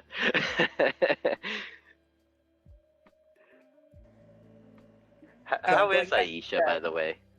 Oh, I had such a theory. Actually, oh no, Aisha, man, Aisha. Nope, I can't go there. But Aisha's special, more special than we realize.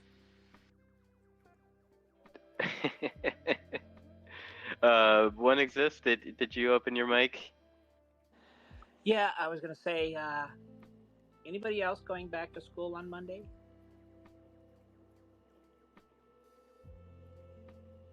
Should we be going back to school? Suddenly, I feel like you know something that we don't. I only know of it because of you and Metaruk. Damn it. I signed up. I'm gonna give it a go. Oh, you're gonna make me do it too. Okay. Perfect. My first thought is I'm not smart enough, even though I'm like. You've been in the space. You're smart enough. I know, but that's heavy thinking. That's probably heavy thinking.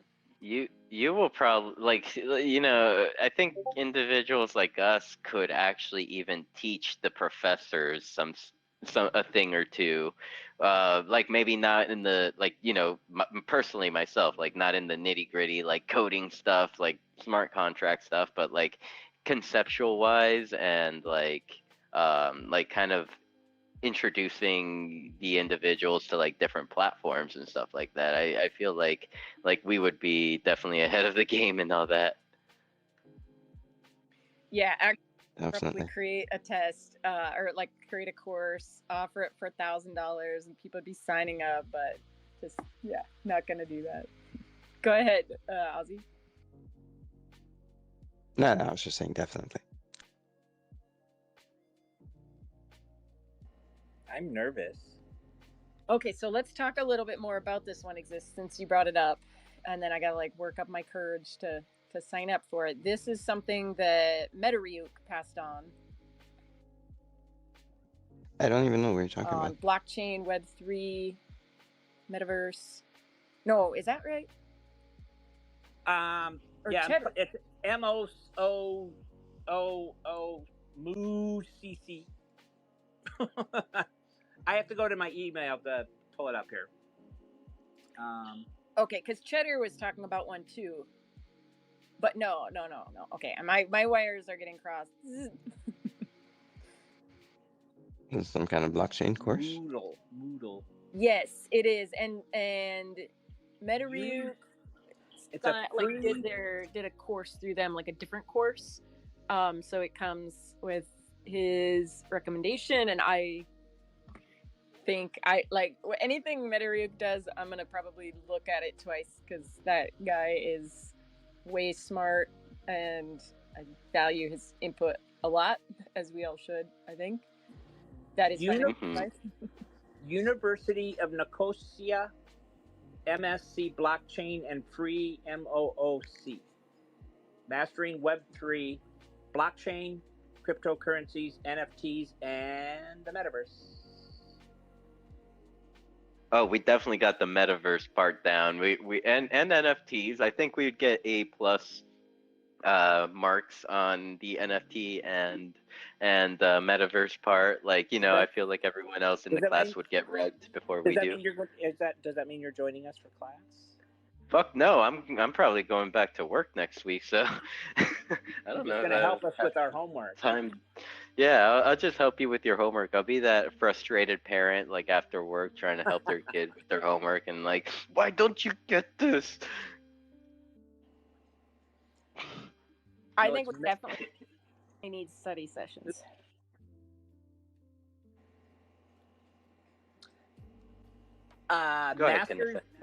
Masters in Blockchain and Digital Currency, Blockchain Academic Certifications, Masters in Metaverse.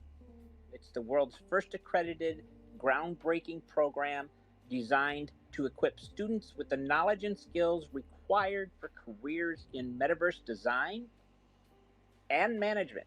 This program caters to creators, developers, architects, social scientists, financial professionals, Mariana, policymakers, and individuals interested in shaping the future of the metaverse. Yeah, we're gonna learn them a thing or two. We'll get booted. They'll be like, no, the metaverse looks like this. We know. Yeah, that's not the metaverse I know. Interesting. Start Monday. Okay, so as I'm forwarding this email to Rustan, I am going to ask Make, since he is up here. Did you by any chance receive an email from DAO Grant Support Squad for pertaining to like the migration of linked wearables into the new client? Oh no. Good morning, everybody. No. Morning. I did not receive that email yet, but maybe I should check my other email addresses that are tethered to Web3. I'll take a peek and see if that's the case. I know yesterday, the current client, which I recently re-downloaded, wasn't letting me access the beast. But no, I haven't seen that yet, so that should be something fun to look at. I also, first of all, thank you, Sim, for hanging out with me for 4 hours, and Pinch and Madamus and Seed for hosting us last night. That was so fun. What an adventure. I can't thank them all enough. And Seed's also going to be doing an event tonight, so I hope you all come back to Seed because it was really awesome. It was so great to have Madamus rocking with us. Madamus also spent a ton of time with Sin and I working through a bunch of technical details last week, helping step up our game. It was just incredible to work with him. Great reminder about what this community is. I will look into that email, but again, and Pinch and Sin, thank you guys so much for hanging with me and giving me an extra hour of playtime and practice. I can't thank y'all enough. Yeah, you did good with the new decks, bro. Like, how were you feeling? Were you feeling rusty? Did you feel like you performed the way you intended to or you wanted to? I think we're getting more comfortable. You know, funny enough, my two different computers were connecting um, a little more than usual. So I'd go to write in Decentraland and it would restart a track or do something else on the board. So I'm definitely going to have to make sure they're disconnected. But I'm starting to get more familiar.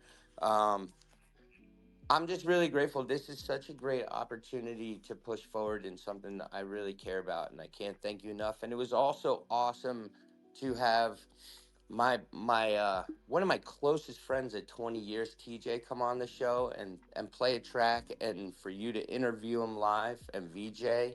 I think we're really on to something, like just bringing more people into the fold. I mean, TJ wrote me this morning and just said how incredible that was, and how he couldn't even wrap his head around it, and the fact that he was on his 6 year old's Discord to come in for the first time. He would never use Discord ever in the last 3 years with me, and to come in there and then play that track was a real highlight.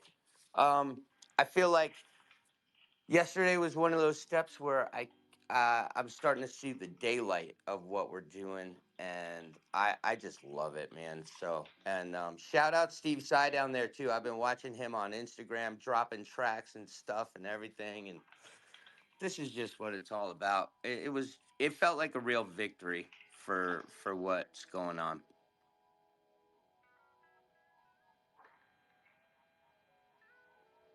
Yep, definitely was a fun event. A little known fact that you probably aren't aware of is that after you went to sleep around, I don't know, 3 a.m. my time or so, I kind of stayed up all night until like 9 a.m.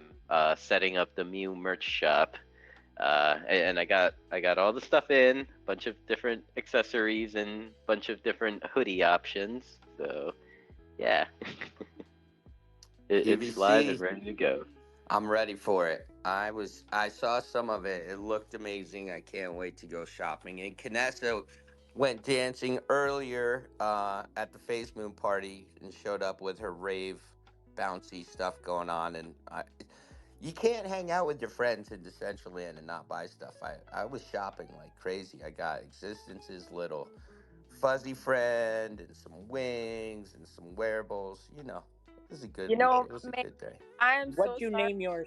Ben, but I got a hostile takeover in the real world. I went to drop my son off at a birthday party, and they're like, "Oh, the parents can stay," and I'm like, "Oh, okay." And the parents, All good. Listen, I hey, was, I was every like, most people are invited every week. I know. I felt bad though. Like I definitely the seed event. I wanted to make it, but they, you know what? There was some good brisket, and I have yet to have good brisket in the metaverse. So, but I was there with you guys in spirit. But I was like, literally, like, no, I don't want to stay. But then, yeah, the brisket pulled me in. But yeah, those new emotes, those are wild. You know, I wanted to also comment when you said we should bring people back to Decentraland, and I couldn't agree more. And I'm gonna say the same thing I've said a bunch of times. I think if we gave people an entry start that fit at least a piece of their land, like a house with a screen already in it. And it's just like, hey, welcome back to Decentraland. Here's your, we've updated the client. Try one of these four houses that you could literally just press play and have your own house and a few other, welcome back to your land. We've made improvements and we want you back. I think we have a few of the best builders in here already. We got Rustan in the building and Drip in the building. KJ's in the building. Um, I think that would be like just like we just did this wearable contest. That was brilliant. And I think whether we felt like the right people won or lost, like people are buying Muse stuff and people are buying Existence's stuff. And, I went out and got Derek's glasses too. You know, that put in a lot of community energy regardless of who won, right? But if we were to go back with a contest and say, hey, these are enter this contest to say who are the houses that we could give all of our past landowners, right? And maybe it's a good mana prize. And maybe there are 10 choices and it's from 1x1s to 4x4s or something like that, right? And we say, hey, you guys won. We don't have to airdrop them. We don't have to do anything. But we then send, maybe we send to those wallets or whatever, like, you have been invited back to Decentraland for your, and with that invite comes your new house. Not everybody wants to build. Uh, I myself like went to use the tools in the builder to try and just plop a piece of land. It's quite empty right now, and thanks to Dr. Drip, I will have furniture at some point.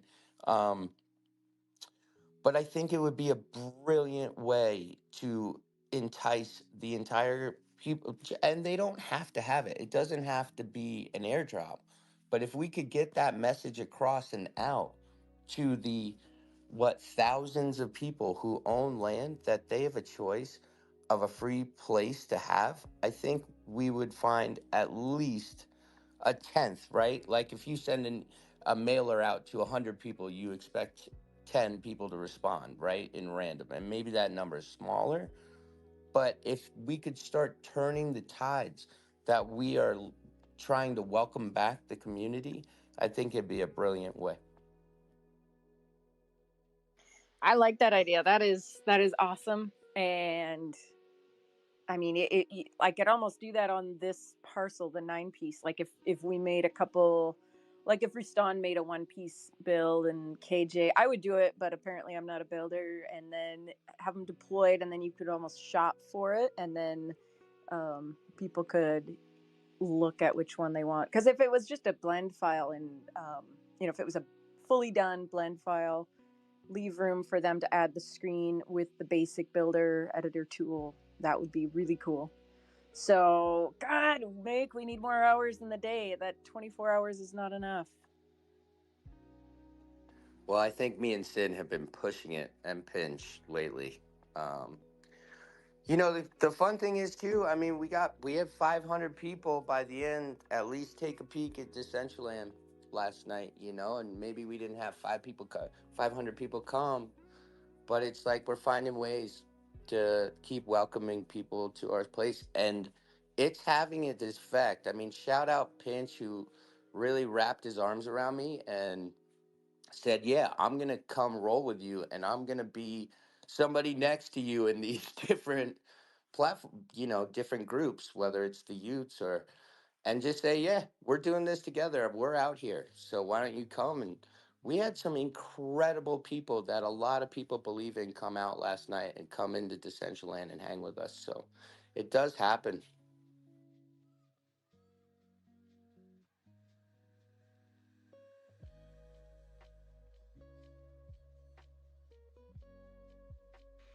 Yeah, and I mean, I think we talk about people coming back. I think we still need more content. We still need more things to do. Like, I was actually surprised when we talked to one of the white paper authors in Portugal. Like, he had a totally different vision of what Decentraland should look like compared to what it is, now. And so I'm like, man, I don't know, like, how do you create your vision if you aren't active in the project?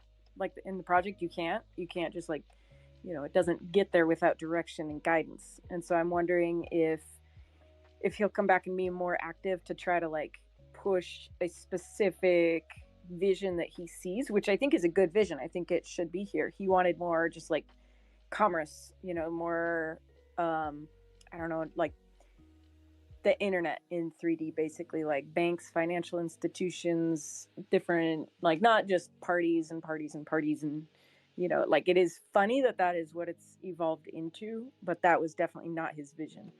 But hey, if you don't play, you don't get a say. So if you want to mold this place, you got to actually show up and be a part of it. So I'm curious if that will happen. But I think we need more diverse, like, content. the other night I was online. It was super late, and it was really cool because that online school down on the south part of the map, it's an academy out of Vietnam, and they had like 4 of the spots in the top population of listings. Like, school was in session. I thought it was awesome that all of their students must have been down there, and I freaking love that we know nothing about them. Like, you can kind of look them up on the university, but they don't need us to hold school, to have their sessions. Like, they're literally using Decentraland without any ties to like this community, or a lot of that, like what I would say in air quotes are like the bigger community at large, which is exactly what we want. We want people to just be able to come in and use this and hold session, have their students log in, log out, go home, and they don't need to be, connected to this wider DCL community. So imagine if that was like, amplified and across the entire board. That's like what we're looking for. So yeah, I think if go ahead. And in that way, they are building their own groups. Oh no. Can anyone else hear me? Yep. Okay. Kanessa, you are I can't hear you, Sin. I'm gonna drop down and come back up, I guess. Yep. And while we wait for Kanessa to come back up, thank you so much, Rustan, for picking up a Mew hoodie. I just sent you your Decentraland wearable, and yeah, you'll be able to be tatted up in the metaverse wearing your Mew hoodie here. Actually, are you in world right now? I know that. None. Well, once you get home and you're in world, you'll be able to. And let me invite Kanessa back up. Cheers, Maska. I see you chugging your pint of beer in one hand and and holding your ice cream popsicle on the other hand. Now you're conversating. You're getting your beer all over Unknower's hoodie. Just looking out for Unknower's new hoodie. Let's see, and welcome to TK. Well, just saw you pop in. Welcome, Swissverse. I see Jenna in the building. Thank you so much for joining the space today. Thors, welcome. And let's see, we have Flex in the building. Flex my NFT. That's actually a pretty good name. Holy crap. We Flex and NFT. We used to have a friend in Decentraland that would be very active called Suck My NFT, I believe, and he had an NFT project. And I mean, there's also other names with my NFT that I think I'm forgetting about. Well, let's see. Let's do a mic check for our co-host Kanessa. I hear you. Hi. I'm sure you were saying something very important and profound when I couldn't hear you. The 2 hours of sleep kind of made that thought drift away. So by any chance, do you remember the topic at hand? Oh, now I remember. You were mentioning about the kind of like the academy that kind of came in and, without having to engage with the people of the platform, like are able to use it. And I was making a comment that by being an open platform and allowing users to do stuff like that, or groups to do stuff like that, in a way I feel like it's a opportunity for them, even if they don't notice it, to build their own community, bringing their people onto the platform. And then once the curious ones get out there, they will see that there are others in the platform that are just as passionate, or doing stuff in the platform, building, making content.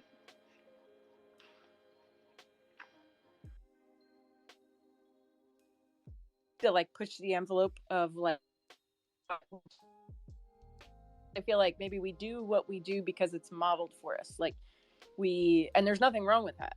But I think that like, is there more we can do? Can we push the boundary with how we interact with commerce, like with buying and selling? I mean, the digital stuff that I'm taking this list for, like, can we have storm marketplaces? I mean, can we do more? Can we promote like real life brands here better than we have? Like, yes, we know the answer is yes. It's just like, how do we do that? And I feel like we need more successful use cases to like show as an example of how it's done. I mean, there were so many brands that wanted to come in here after, you know, whatever, Mark Zuckerberg, like his brand announcement, like everybody was like, oh, metaverse hot, go.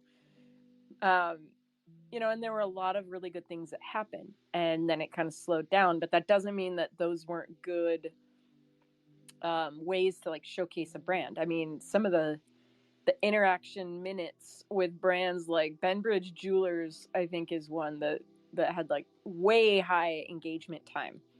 That normally, like, you're not going to engage with Benbridge Jewelers that much. Sorry, it's just like, you know, maybe once in your life when you're going to buy your engagement ring, you're going to like totally engage with the brand. But otherwise, no, like, you're not going to. So I think it's up to us where people can come in and see what it's done. Maybe it's a parkour with like Old Guys Barbecue, or you're riding down a barbecue slide, or you're, you know, going and biting a Roots chocolate bar. Like, I think we do have to kind of still be pushing to create these experiences than to show brands like, yeah, this is how it's done. But I don't know. Yeah, 100%. Like okay, a real life jewelry store, which is like kind of like what they kind of tried portraying on the metaverse. It was like, you know, a jewelry store, you walked in, it had its displays and stuff like that. But what if like in a way like they can find a way to make jewelry shopping fun. Make it so, let's say you go up to a showcase and it sucks you in, and then all of a sudden you're like flying. You can fly through all the jewelry, get like really close up to it, maybe even wear it a little bit, like, you know, flex it, and yeah, maybe kind of try to create that interest in purchasing the but and like this is like just a general idea for the metaverse as a whole and its use case, because like when we're talking jewelry, like it needs to be in a way somewhat hyper realistic, or in a way like, you know, very shiny. So like maybe Decentraland wouldn't be the platform for that, but maybe there is something else out there that would cater to the concept better. Yeah, or maybe they need to hire Virtual to make their in world bling glitch, Yes. because Virtual was like the master of that. That's my dog. That's my dog. Thank you. Oh my God. Thank you so much for mentioning him. And you are wearing his wearable right now. You're wearing the it's like the snake on the forearm. Yes. Yes. It's And he's busy. He's doing good stuff. I was like, when are you gonna come back? He's like, I got a 3D printer. Do you want to see this file? And I'm like, oh, that's awesome. So I guess that he's doing. he is an amazing person. I had the great pleasure of meeting him like in person back in 2022 when I attended NFT Miami, and oh my God, just that is someone it is someone like Rustan that like you just want to be around because they inspire you. Like that is virtual as well. Yes. And I see Swiss has come up as a speaker, but let's hear from Make first. Well, I mean, I feel like we really did have some great brand activations in the past that I don't know. I mean, definitely the early music festival like had some great brands involved, and there were some pretty exciting things. I mean, I always go back to those floating airdrops with Kraken and stuff. uh, that that was still to me the most incredible overall experience I've had in Decentraland was the first music festival, and not just for the acts, but for the energy and for what was going on in Decentraland. I thought it was just so exciting. And also, even like some of the fun ones during some of the other things, like as much as maybe I don't love the Dorito glasses I have, I thought they did a great job. Like that whole build and the different things that went on, I think really captivated people's attention. I think everybody went and tried it, right? So, I think it comes back to the users and what happens. And I think if we welcome back a swath of people, then you get all that creativity back, right? um yeah. Most definitely, and even perhaps like find ways of or methods that their presence can continue within these spaces, because a lot of the times, like, yeah, these activations are great and stuff, but it feels like after the timeline of their event, then it's like, okay, closing door now, like, thanks a lot, like it got to find a way to, in a way, retain the attention to go there, whether if it's like the Decentraland. Nah, I mean, it definitely takes some people as well, but even, I don't know, maybe the Decentraland advertising, maybe a huge marketing effort or something of like multiple things happening. I think people would solve a lot of the issues, like, you know um again, I'm going to keep pounding the table. I think if we find a way to welcome back people with, just a welcome house, I think that's always I think a new shiny toy. I think the building process really also shed off a lot of people, obviously investment and everybody's hopes and dreams of all these brands coming in and online shopping malls was like, hey, this is where I'm going to build my thing. But it doesn't mean that a lot of those people still don't have land. And if we brought in, 7,000, 10,000 daily active users, there would be a number to support going to have brands come. Yeah, there would be definitely more people exploring the world, and as well as discovering these builds that have been like put up in the past.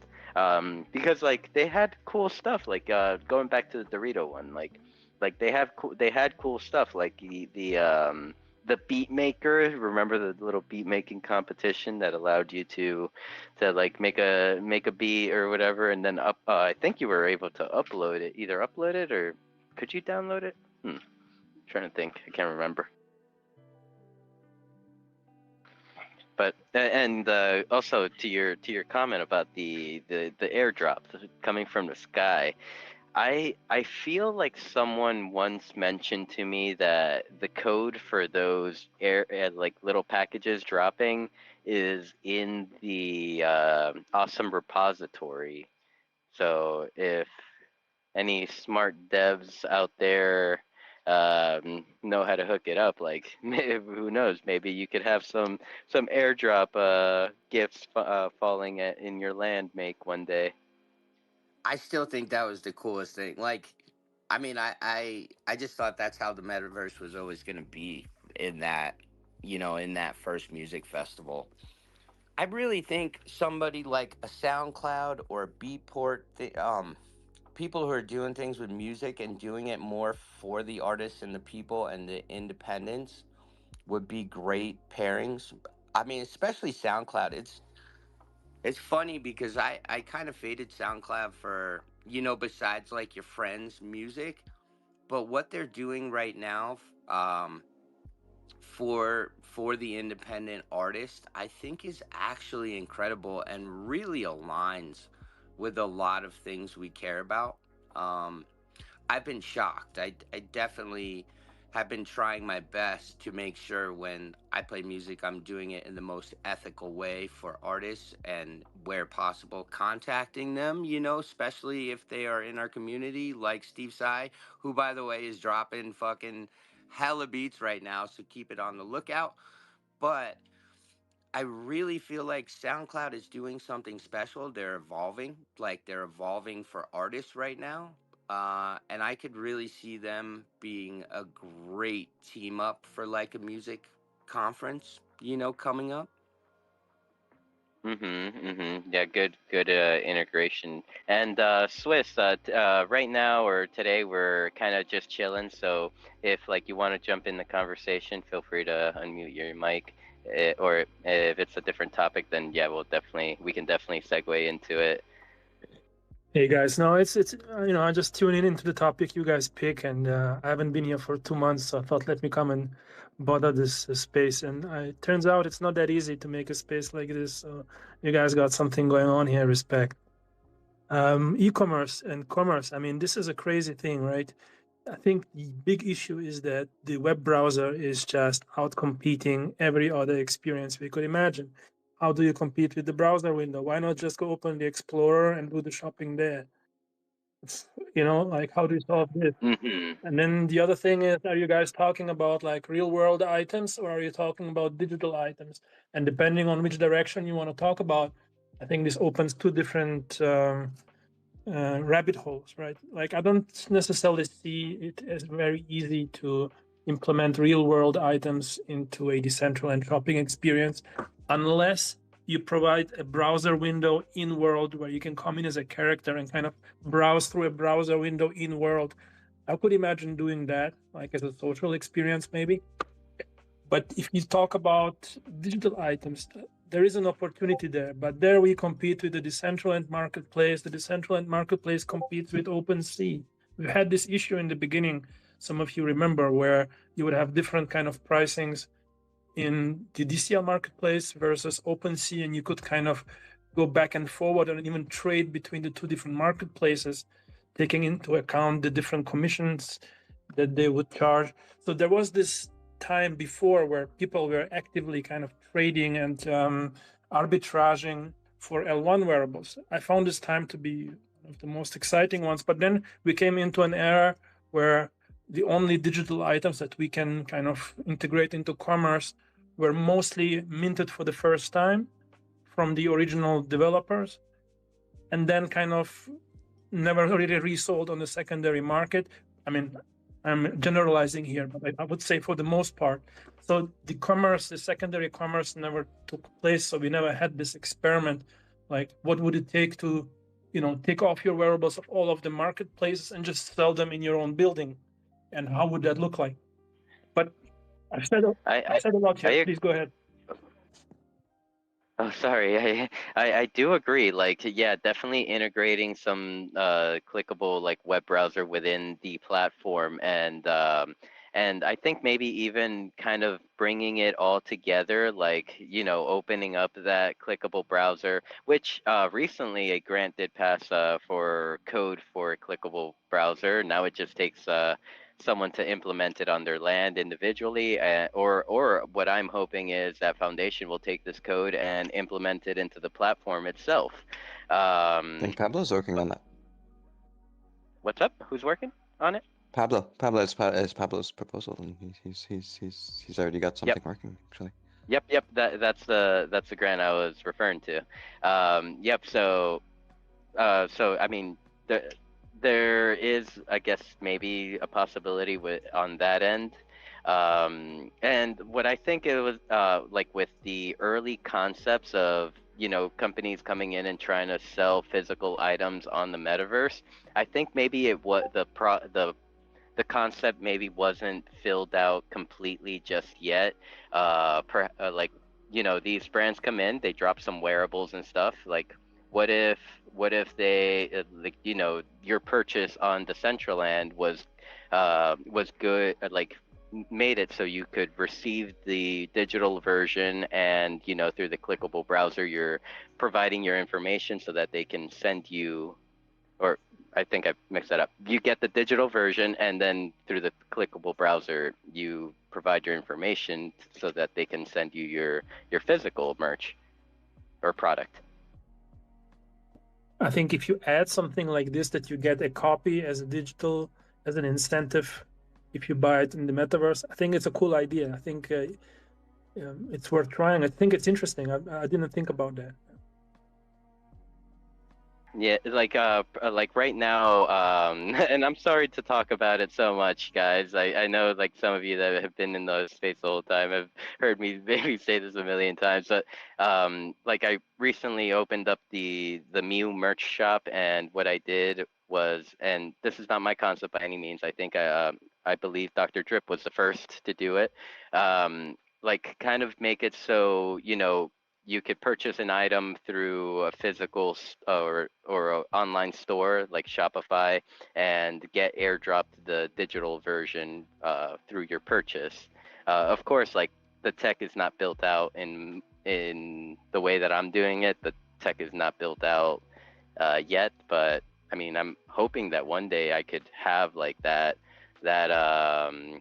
clickable store in my on my land where someone could show up, click on the asset, let's say, and it's like, hey, you know, the clickable browser comes up and it's like, hey, this is on Shopify. Your purchase here will get you the Decentraland wearable as well. I think one more thing, and I'm curious what you guys think, and this is always a difficult conversation, but I always come back to the idea of having value in the wearables, like accrue value in the wearables or other items, but we only have land and wearables really right now. I cannot tell you guys how fun this was. I mean, the amount of passion that was here in March 2020, people did whole podcasts on wearables trading. People were like buying up Bitcoin glasses. There were like 99 pieces on the market, and everybody wanted to own as much as possible. This was, people made it their daily business, just hunt for the remaining outstanding wearables and resell them and trade them. I think a lot of people would enjoy this, but what happened is that this kind of got lost in exchange for this beautiful trend of creativity. Like the amount of wearables that we have today and the way everybody looks on those screenshots is, of course, on a completely different level. I get it. But the question is there a way for us to find any kind of formula, some kind of Uniswap, ingenious kind of marketplace where you could provide value to all of the assets that you guys have created? You know, like what would be that mechanism so commerce could be fun again? So you could open your own shop, make your own wearables, sell them, buy them, to have some kind of vendor standing outside your building that you can click on and go through the bag of the vendor and buy something, and that you know that when you buy that item, it's not going to be completely illiquid because there is no use for it other than you wearing it, right? And that's not enough. So I'm curious if somebody here eventually will come up with an idea on how to tackle this. Like, would it be possible for everyone selling a wearable always like buying it back at the price that he sold it at, for example? So you can always go back and sell it to a, some kind of smart contract, let's say.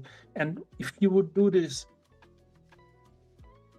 what would be the incentive for creators to create if they always would have to keep this liquidity in a smart contract? Like there is something missing, some kind of tiny, amazing, smart idea to kickstart something, right? And I mean, anyways, I'm gonna just go off for a little bit. I'm sure people have some ideas on that. Go ahead, One Exist. I was just going to mention one small part of all that. There is in Angzar Plaza individual wearable shops that were provided to the creators in the containers. I don't know. I haven't gone and checked on it, how they're working, but I mean, they're also have the marketplace in the main square, but outside of that, in the shipping container type things, I think it is, people were given or could sign up and have a shop assigned to them, and you may still be able to go get one. I think it was automatic, actually. You just had to find one that was not taken. Oh, go ahead, Swiss. I mean, in our existence, this is cool, but the problem is not only to have the outlet, but also to create an economy, right? Like the items that are usually, I mean, you guys are all familiar with other games like the early metaverses, Ultima Online, World of Warcraft, whatever. I don't know. In some of those games, the cool thing was that things were consumable, right? You buy a wearable and it will wear out. You will use it, you will gain all the advantages that come with it, but eventually you will lose it unless you don't use it. But we don't have that. Whatever we create, it stays in the ecosystem. It continues to blow up. So it's not that fun. Like, yes, the fun process for us is to create something and to show it and make a personal kind of growth progress and maybe build the brand in the real world, or at least theoretically build that brand. But it's not, doesn't have that second, third layer utility, some kind of something that Well, required in Decentraland. there was a game that was supposed Passion. to eventually allow people to uh, have their wearable um, have some form of bonus or something attached to it. Um, that's one small thing. I don't know if other games would do it. I actually looked into something like this with my first wearable. Sorry, I'm outside. Um, I reached out to, it might have been Dice Masters and Antrim, because I was looking for some way to actually add some extra utility to my wearable if I could. But that's one thing. Otherwise, yeah, that's a great question. Because I would love to be able to do that. So, which I have some ideas for my last one I did that I hope I can do sometime down the road and make it even better for people that got it.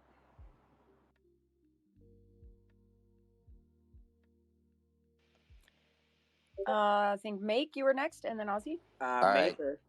just a wild one. What if we could burn? I don't know for those of you who use Solana, but in the Phantom wallet, right? If you don't want an NFT or if somebody sends you a scam NFT, you burn it and you get a very small percentage of Solana back. What if you decided you don't want your wearable anymore, you burn it, somehow that mechanism sends a little bit of mana back to the foundation and instead you get BP and not like of value so people couldn't just like you couldn't burn your own whatever, but maybe there was a way to incentivize, you know, burning them and then being rewarded in voting rights.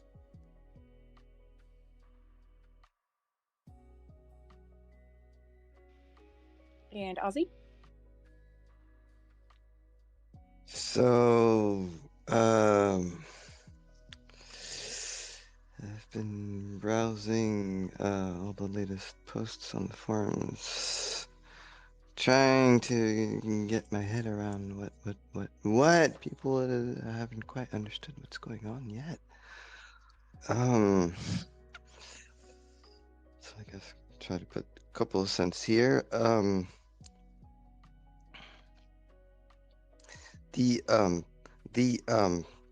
The Decentraland is a crypto project, all right?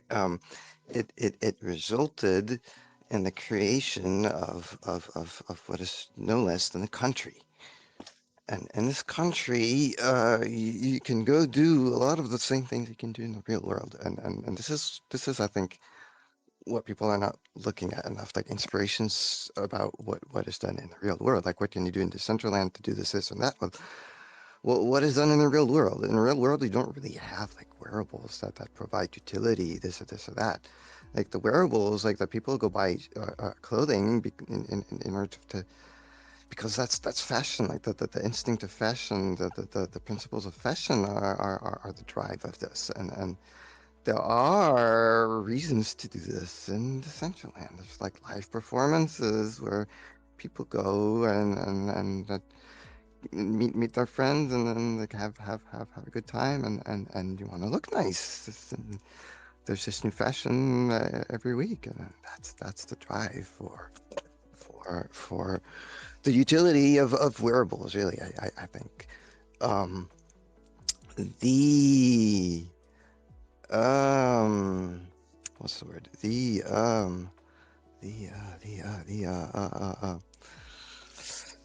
the fact that people are used to trying to make wearables that have this utility, I think, is derived from like early possibilities of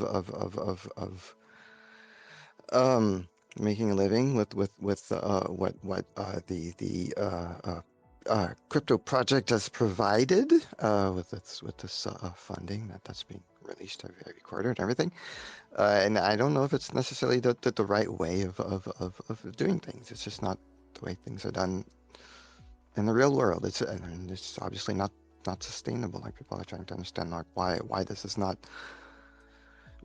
keeping people, not like it works for a little bit, then it stops working. It's just, what do you do in the real world when you have real estate? You set up shop. You set up a shop where you can sell wearables. You set up a shop where you can have like arcade room, and you can just give nice experiences to people who visit there. Bowling alleys, this or that. And this is how, I mean, the people just charge for that. I mean, this is how an economy how economies work in the real world. People charge for the services they provide on their land. So this is what I think is really missing in the whole picture. Decentraland is not a company here to provide funding to projects. Decentraland is a country on which you can go and build and set up shop. And once you've set up shop, then you can make that your the thing which brings in money. What Decentraland, what the DAO, I guess, what the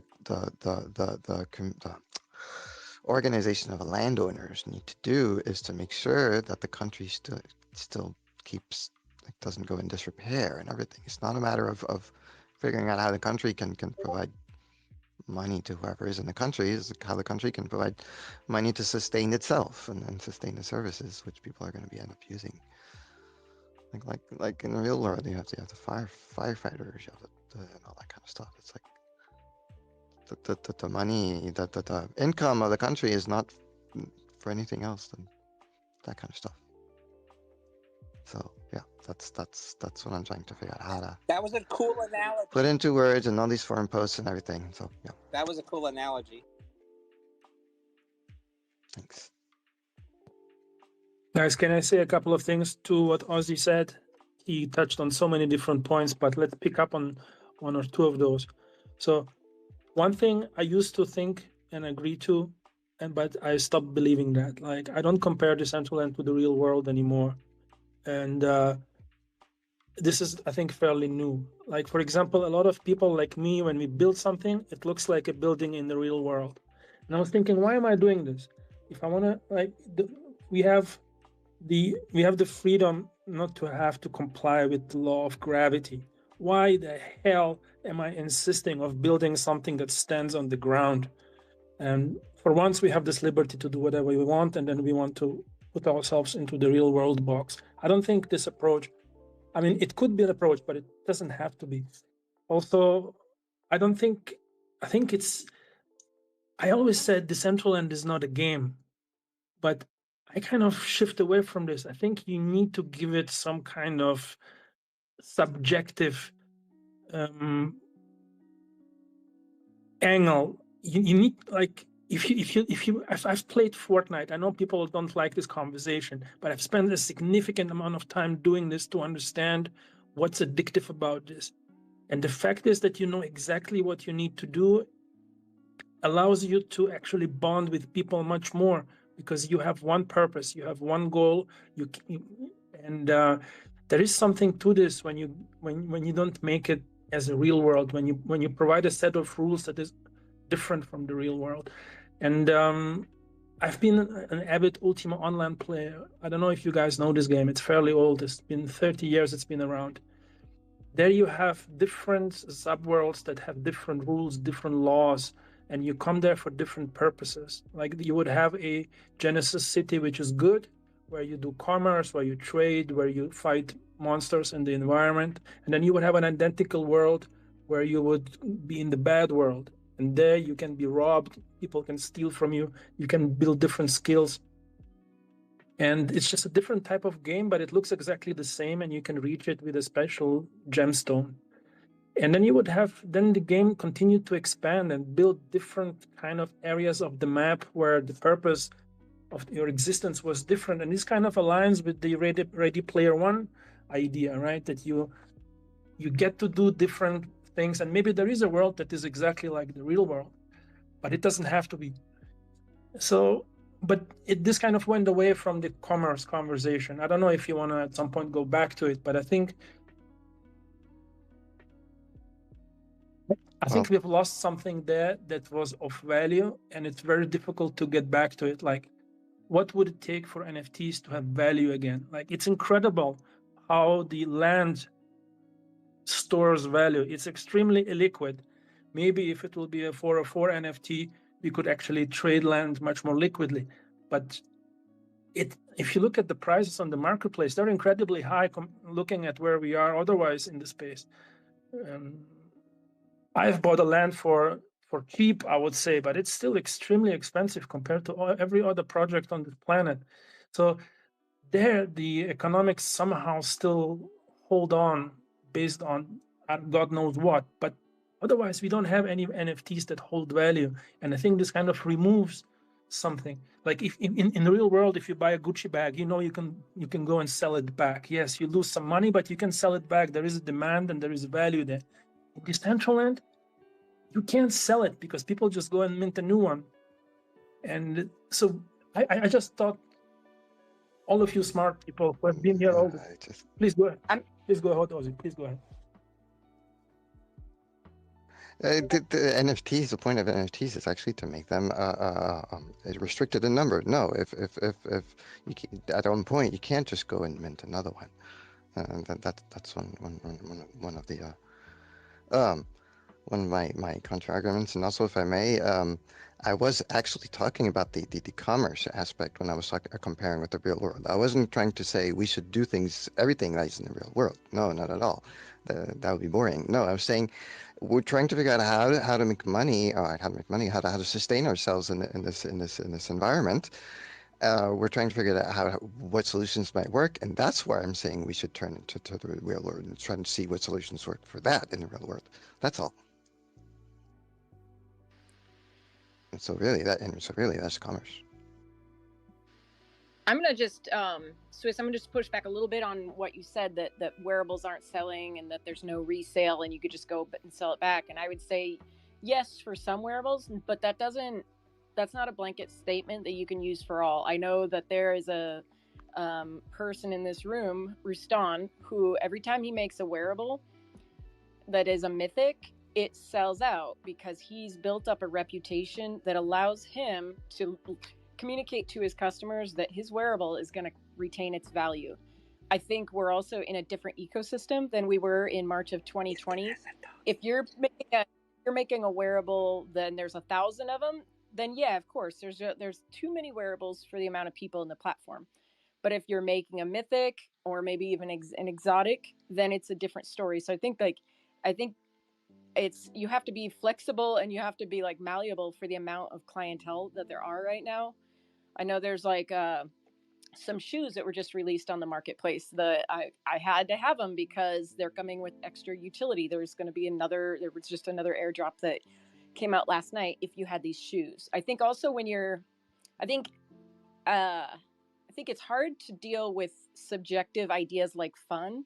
I don't think that that's a safe term to define, because what I think is fun is going to be very different than what you think is fun. So I think when we say like wearables have to be fun again, like they're still fun to me. They're still fun to some people. So, I mean, I think that's something that each user is going to define separately. Now, if we're like make wearables profitable again, then we can look at the quantifiable data to be like, yeah, you didn't make your profit back, Kanessa. Like you're not profitable.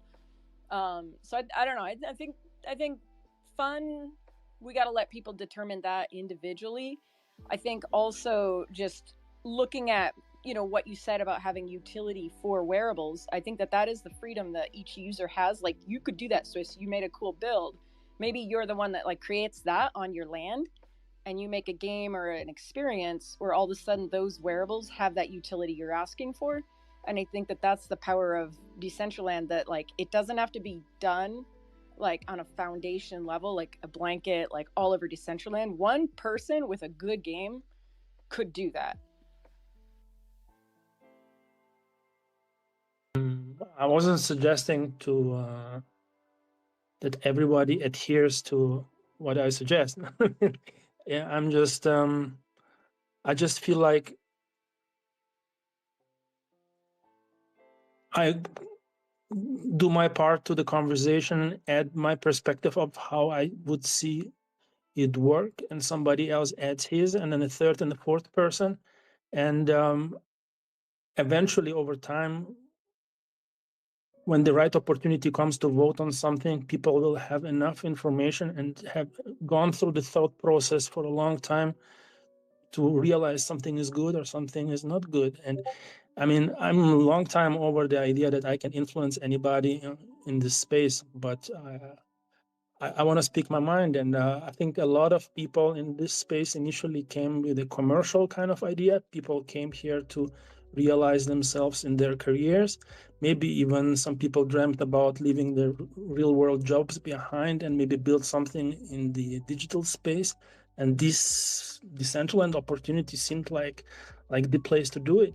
And so I don't think we can just say that, yeah, you know, like it's all party, it's all fun. And I think a lot of people would love to build something here that is financially relevant. And if I say, hey, we don't have any assets that have value, okay, I mean, Rustan for sure, I mean, he knows how to build the brand, and if he succeeded to restrict the quantity to 1 or 10 or 50 and it works, it's amazing. I mean, always wanted to do that. It's really hard.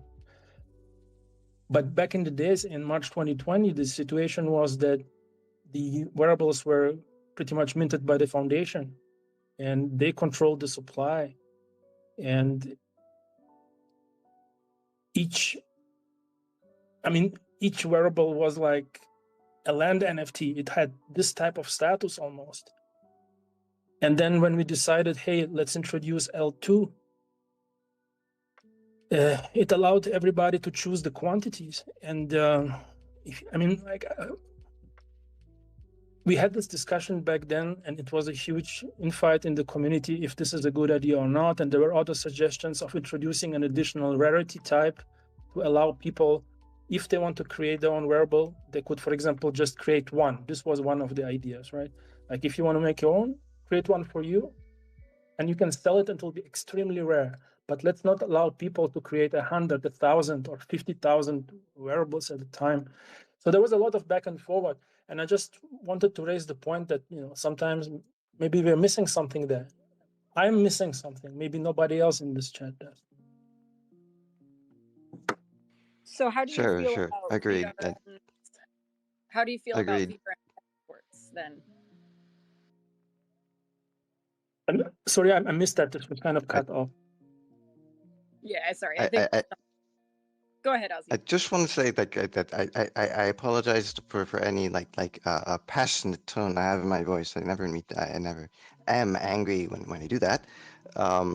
It's really more like when there's, and I agree, everybody should feel free to voice their opinions and everything. But when there's actual statement, which I know or like someone knows is incorrect, I feel that they should be entitled to right away just jump in and say that. I mean, I really think that. So just as long as it's the only thing that they do, they don't try to take the microphone pon la at that point. So that's just what I want to say.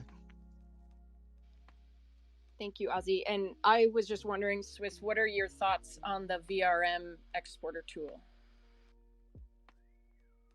I mean, the VRM export tool, I don't know who came up with this ingenious idea. I don't know who it was. But at some point, I came up with it too. I was probably the 15th person who thought he was the one who thought this is cool. But I think this is the Decentraland use case to build identity, right? And of course, having all these wearables available in the marketplace allows you to use a Lego system to build your identity and export it. I see where you're coming from, and you're right about that. And there is obviously big advantage of having this creativity in the L2 space. I'm not saying that's not true. I think everyone who was against it at first realized that there are many advantages to it. I'm just saying that we have lost 1/3 of the value accruing NFTs in this ecosystem. And now we have land and we have the token. And it would be nice. I think it would be essential for, like, I mean, we are going down a rabbit hole, which I don't like to touch because I'm touching mana. And usually when I speak about mana, people attack me for weeks. I don't know if you're still in this space or not. But mana is not useful for anything in Decentraland, like other than administrative stuff, right? You cannot spend it in Decentraland, which is absurd somehow. And the economy just stopped. There is no, I mean, we started speaking about e-commerce before. There is no economy. Like, my favorite thing in other games was to come in and, let's say, buy a piece of land and then trade it in and sell it to somebody else later on. And then somebody leaves the game. I would love to buy their assets and keep them for a while, maybe build something on top and sell them back. I found this use case to be something interesting. Other people were crafting things, right? They're crafting, and there was a constant demand for their work, and they could always sell something and build a presence in the game. Now, in Decentraland, we don't have any of these mechanisms. All of the mechanisms are socially based, right? You come, you spend time together, but then it stops, and I just don't know what could be the first step for it to be, and I'm going to use the word fun again, like to spend time in the world. What is it? For me, it was the commercial part. For some people, like, we cannot use voice properly, or at least, I mean, some people say it works, some people say it doesn't. I actually stopped trying, but maybe it works fantastically. But don't jump into the world to have the spaces. We have it here because it works smoothly here. So what is the killer use case that would allow us, like, one thing that would work really nicely? I don't know. I'm about to try to learn to build more complex stuff using the newest YouTube tutorials on using AI. And I'm coming to the point, okay, let's imagine I would have all the development powers I always dreamt of. Let's imagine I could build any kind of 3D asset and animate it and implement it into Web3 anyhow I want. People can log in, people can buy and sell NFTs.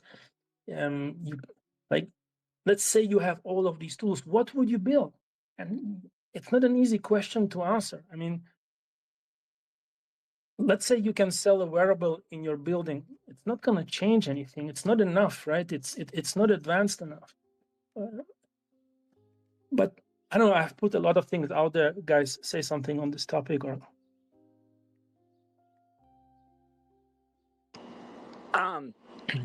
I feel ya, Swiss.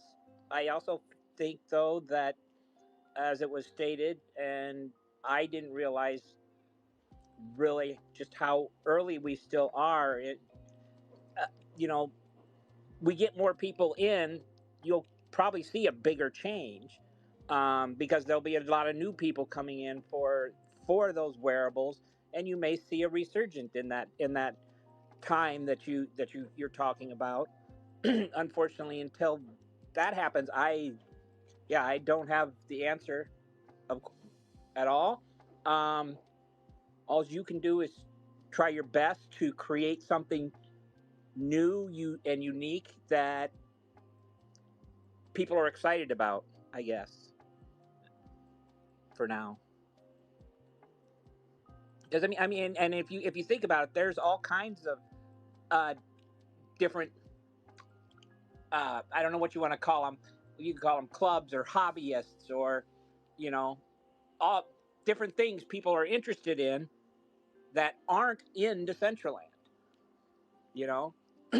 I got excited when True Band started having this one lady play Krissa, and hearing her play, the very first thing I thought of was like Broadway type stuff. We don't have them here, and I wanted a Decentraland musical, and it almost took off because I got with her on it. But that's one aspect. Another one is storytelling. But how do you make it fun in the metaverse? Is a big question. But there's all kinds of different things, like I said, out there that you could always try to make it something exciting and fun for that group of people, and then bring them in. But also, like everything, people start to get bored if there isn't new and ingenious things to do and try. So it's just slow going, and I don't know. That's it. Either Swift or Make, go Make. ahead. Oh, I mean, first of all, I yeah. agree. Oh, I don't. I agree with the existence. I mean, at the end of the day, an economy needs the people. Right now, we buy each other's wearables from a micro community. When again, I don't think Decentraland needs a million users a month. I think it probably needs 50 to 60,000 active users and active to be sustainable, to have the market sustainable. But when I bought my land recently, and maybe cheaper than other people have, I bought one incorrect that didn't connect and I bought 5 pieces. I sold one of the pieces for a profit, not a huge profit, but there was a profit made. It was small. I didn't floor it out of respect for Decentraland, and I sold it on the marketplace. I didn't purchase it on there, which might upset some people, but honestly, I didn't have mana, and to convert the mana for the amount of stuff I wanted, it would have been a net negative, right?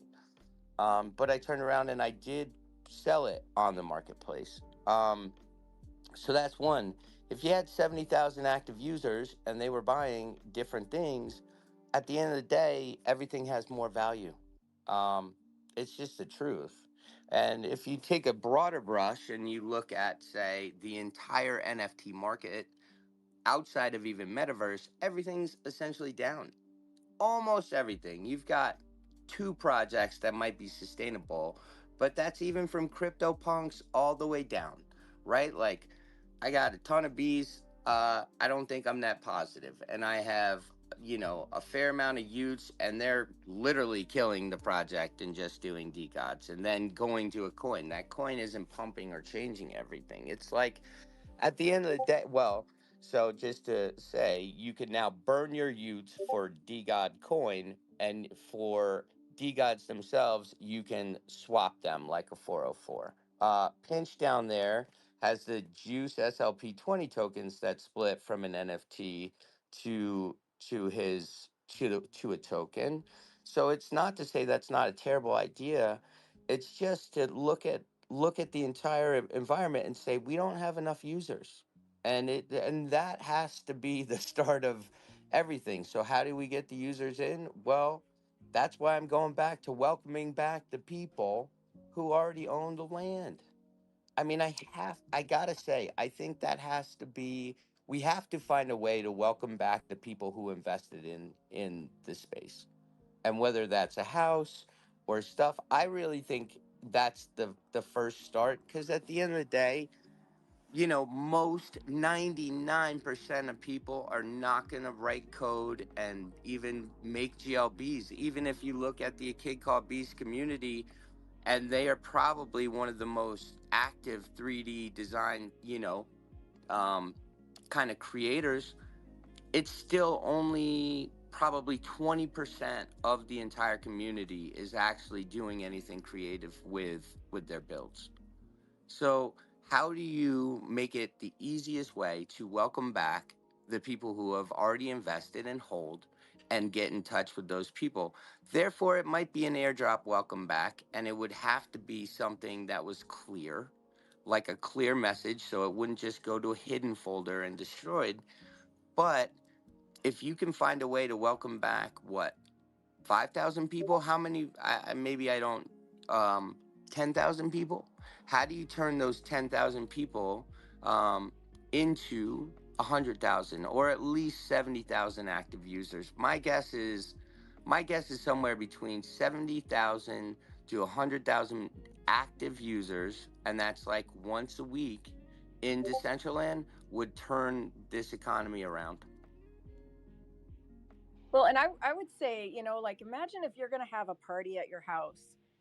What's the first thing you're going to do is clean up your house, right? You're going to get it nice and presentable for people because when they come over, you don't want to have your, garbage wrappers sitting on the ground. You don't want it to be not vacuumed. You want it to be nice. Okay, right now we got a really messy house. It is kind of dog shit. Like, I mean that by the way people are treating each other in the community, the way the status of our DAO, the way that our client works or doesn't work, the way that our browser works.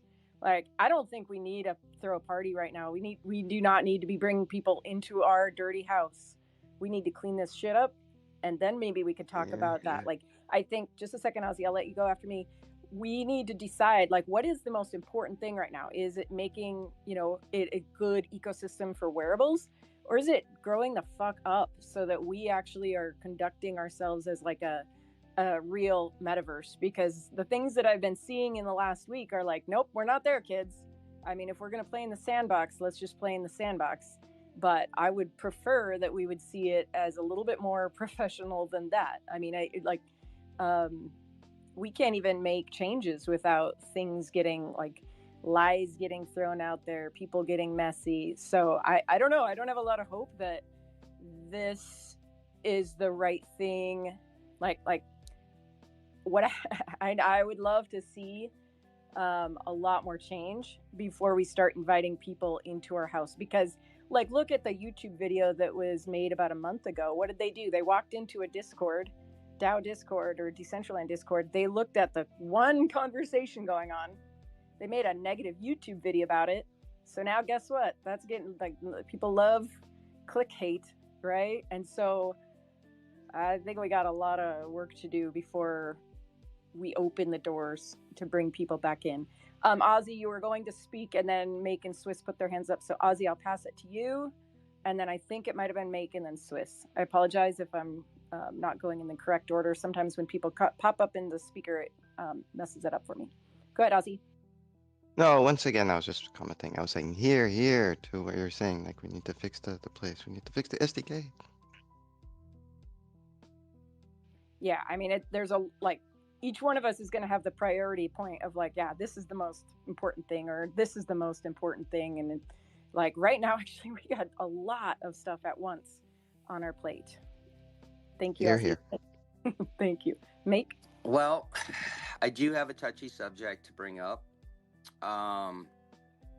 Decentraland's the only metaverse where you can't remove people from events that do things. And last night I was trolled rather heavily by Vita TV, honestly, and I welcome them to come up or their friends. But reality is they brought their cam and they brought themselves, and I have asked them not to be present due to the fact of ongoing disputes. And they came in and they brought their stuff without permission, and I could block them, but that doesn't stop them from taking advantage and making me very uncomfortable. And honestly, I didn't even want to continue. I was really upset by it. I think this is the only metaverse I've been in, at least 5, where if people are harassing, you can kick them away from you. And I think that's got to stop. I really don't think it's appropriate that if people can come be bullies, that they can just stay. And I was really upset by it. And thank goodness I had people around me who held me in there and were kind. But it's not okay. And you can't weaponize what you do and then try and prove a point while other people are doing things. And I welcome the discussion, but at the end of the day, it wasn't okay. And that goes for anything. It goes for any troll or bully that's in a space. If you don't feel safe, I don't understand why we can't protect ourselves from that. Yeah, and I think that that is very damaging, and like sometimes you can, like if I break my trying to think of a good instance, like if I break the wheels on my skateboard, I can probably get new bearings and fix the wheels, and you won't even know the break happened.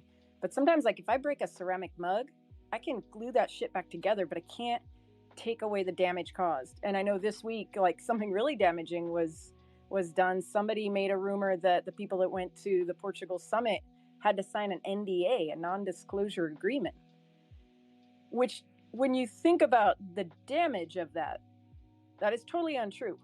I mean, unless they left me out of the loop, I didn't sign it. I know most of the people I talked to did not sign an NDA. But think about the damage that rumor has the potential to cause within our ecosystem, to say that when you go to this meeting to fix the DAO, that you had to sign an agreement that you can't talk about what was said there, even though everything that we said was transcripted to the best of our ability, made public. So that kind of like, I would say it like libel, like slander, like that is really damaging. Like to take away the integrity of a platform. Never mind the fact that it's extremely hurtful that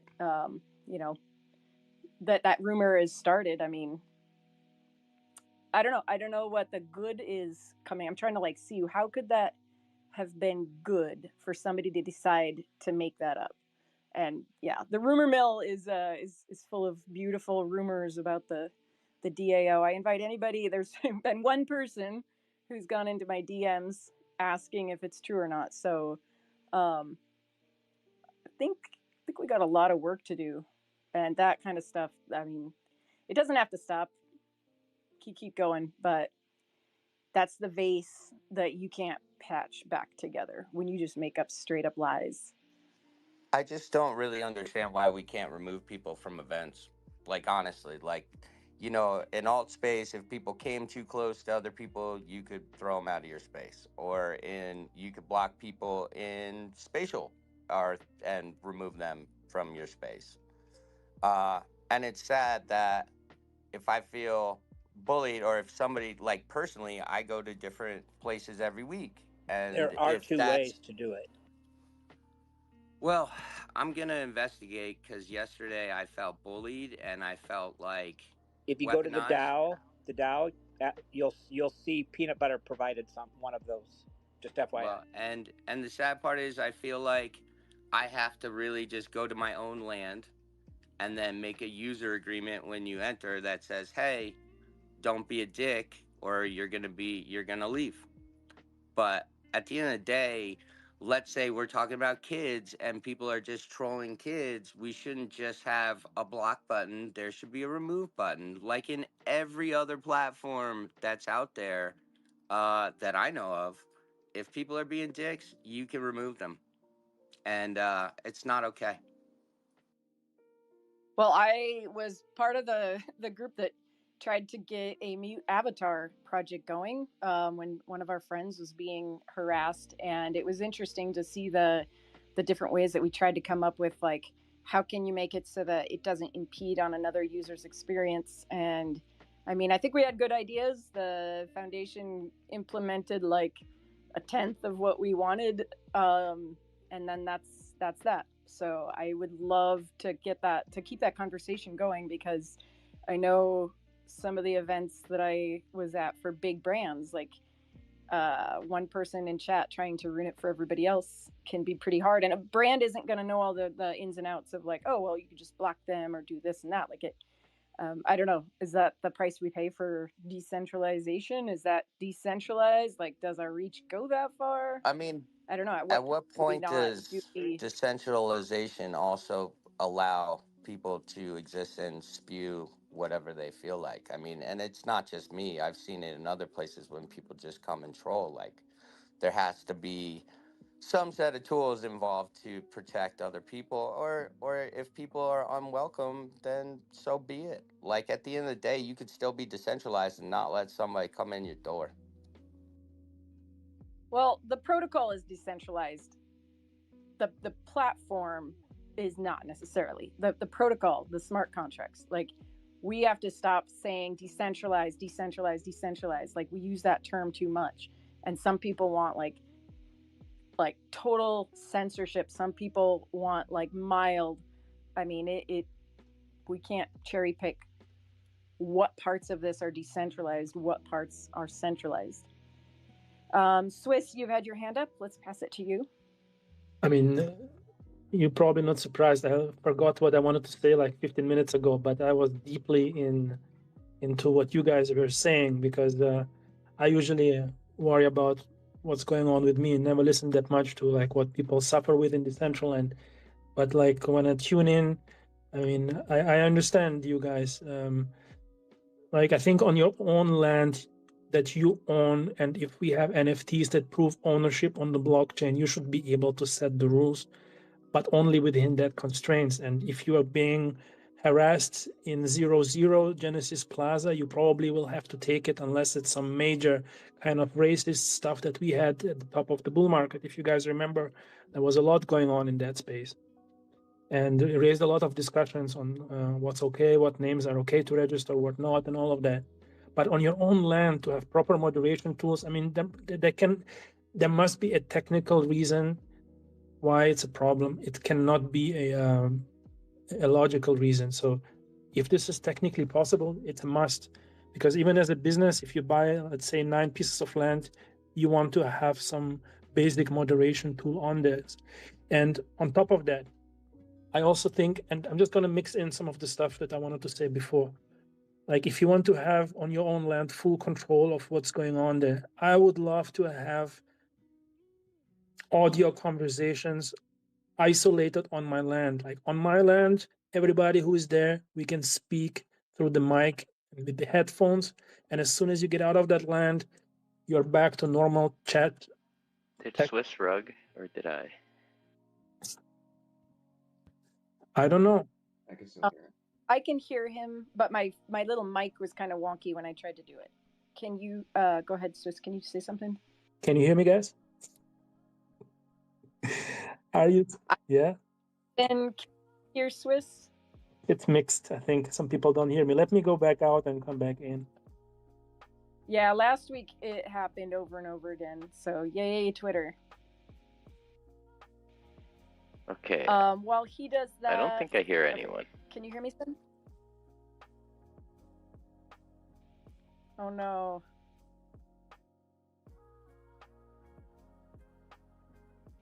I guess we'll go see if it works when Swiss comes back up. With us, guys, I'm just gonna bear with us, guys. I'm just gonna message Sin. So Can you We hear need me? like guys, a are you all still there, Can or you are hear we me still now? wrecked? yeah, I can hear we you. can hear you. Double your pleasure. We need like a double your commercial fun, break here. Double in, All double right. in, double in. Yeah, I came in on my PC. Can anyone Is that hear our me? commercial, Ozzy? Yeah, we can hear you. Yeah. Okay, cool. I can hear you as well. Okay, just checking. So Double your pleasure. Anyways, guys, maybe one last point. I just want, like, you guys have been here all this time. You're absolutely insane, all of you, I must tell you. I'm in part of maybe 3 communities, and they are extremely rare. Like what we have here and what you guys specifically, I hesitate to include myself all the time, but what you guys have is extremely rare, I think. Most of the token-based ecosystems, they don't have this. They only have these assholes who are constantly trolling and fighting, and maybe partly they enjoy it, maybe they're just in it for trying to make their coin go up or whatever the reason is. They don't have this, what you have. It's quite rare. And this is the reason, I think, this is partly the reason why Decentraland is still alive, even though every single thing that I've bought in 2021 has just died, and half of those things just recently. The best guys have failed. Every DAO that I've been part of has completely failed, and it's a disaster. And those guys were much more promising in Decentraland. So what we have going on here is a unicorn. So even though I come in here most of the time with a lot of critical thoughts and a lot of sometimes bad vibes, maybe even, don't mistake this. I'm super impressed of what's going on here, and I just want it to work a little bit better so I can justify doing more with it. Right now, I cannot.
Coindesk.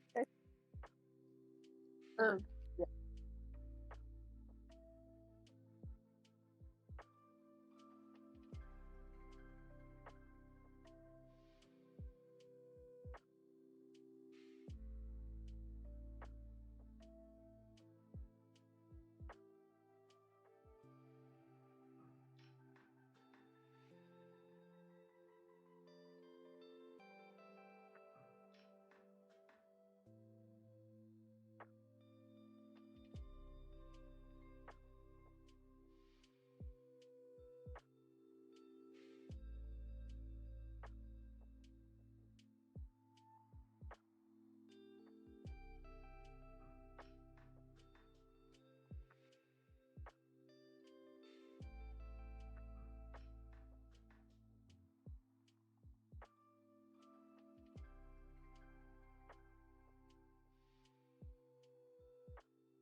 Can't hear you. Open up a channel. Okay, maybe now. You guys, everyone will hear me. Thank you, Kairos. But yeah, like it could come down to, or my why is I'm here to build a brand, a family, a community, and I just, personally, the Decentraland community was the first community. I'd say that the Decentraland community found me. I didn't find the Decentraland community. They found me. Um, I was like before Decentraland. I've been streaming since late 2018 or early 2019, and like I spent about 2 years, 2.5 years, just streaming 8 to 10 hours a day, kind of just like, seeing not that much engagement. And, after 2 years of someone not seeing any growth in what they do, it's very discouraging. But then, I don't know, one day, I don't know, it was weird. I was on my way to like quitting like streaming and just like moving on with my life. And I don't know, I found Decentraland found me. So I guess in a way to wrap it all up, it's like my insanity also lies within my loyalty to this community and this group of people. I'm done rambling.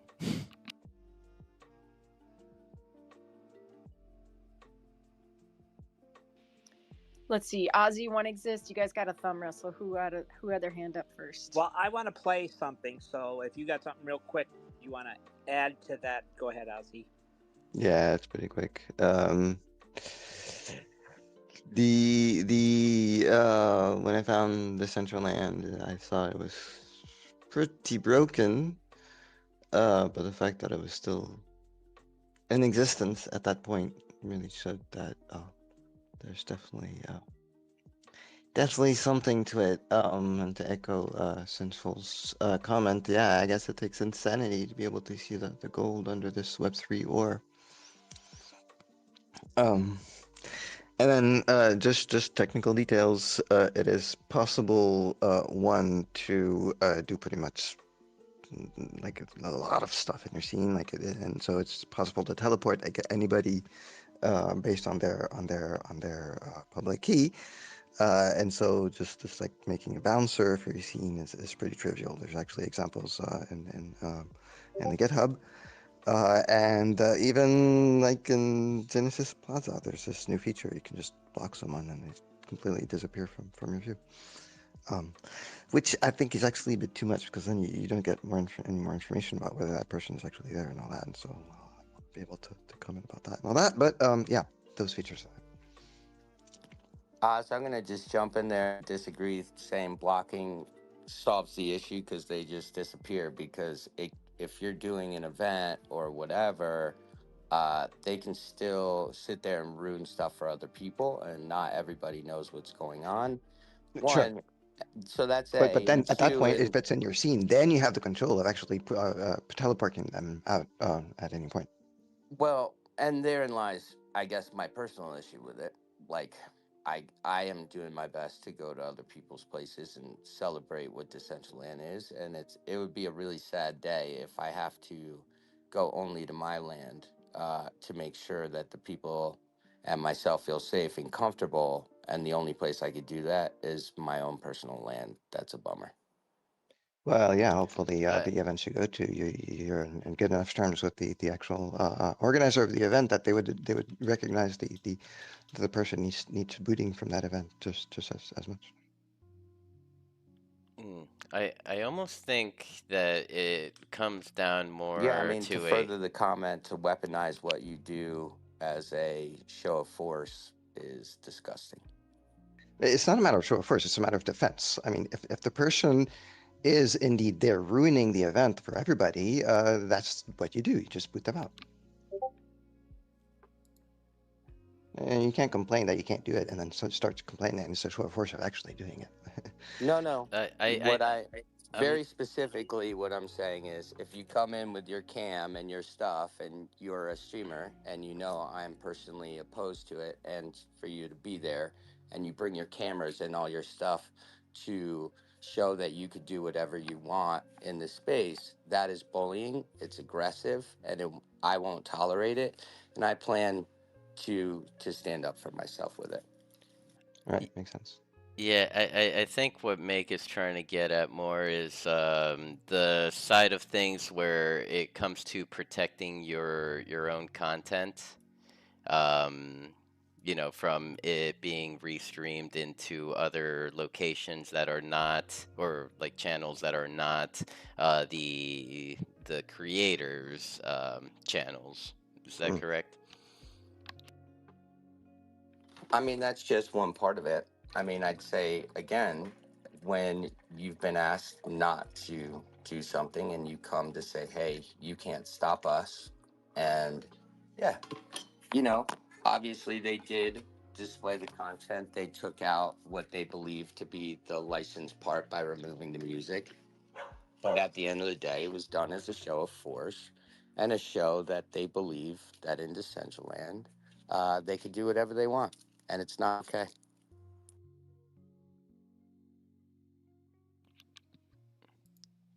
Did your hand go back up, Ozzy? I think. No, Oh, but it's stuck on my screen. yeah, it's hard. I don't know the full details of what happened, but I just know that it's possible to implement the bouncer for your scene. That was just a response to one of the earlier queries.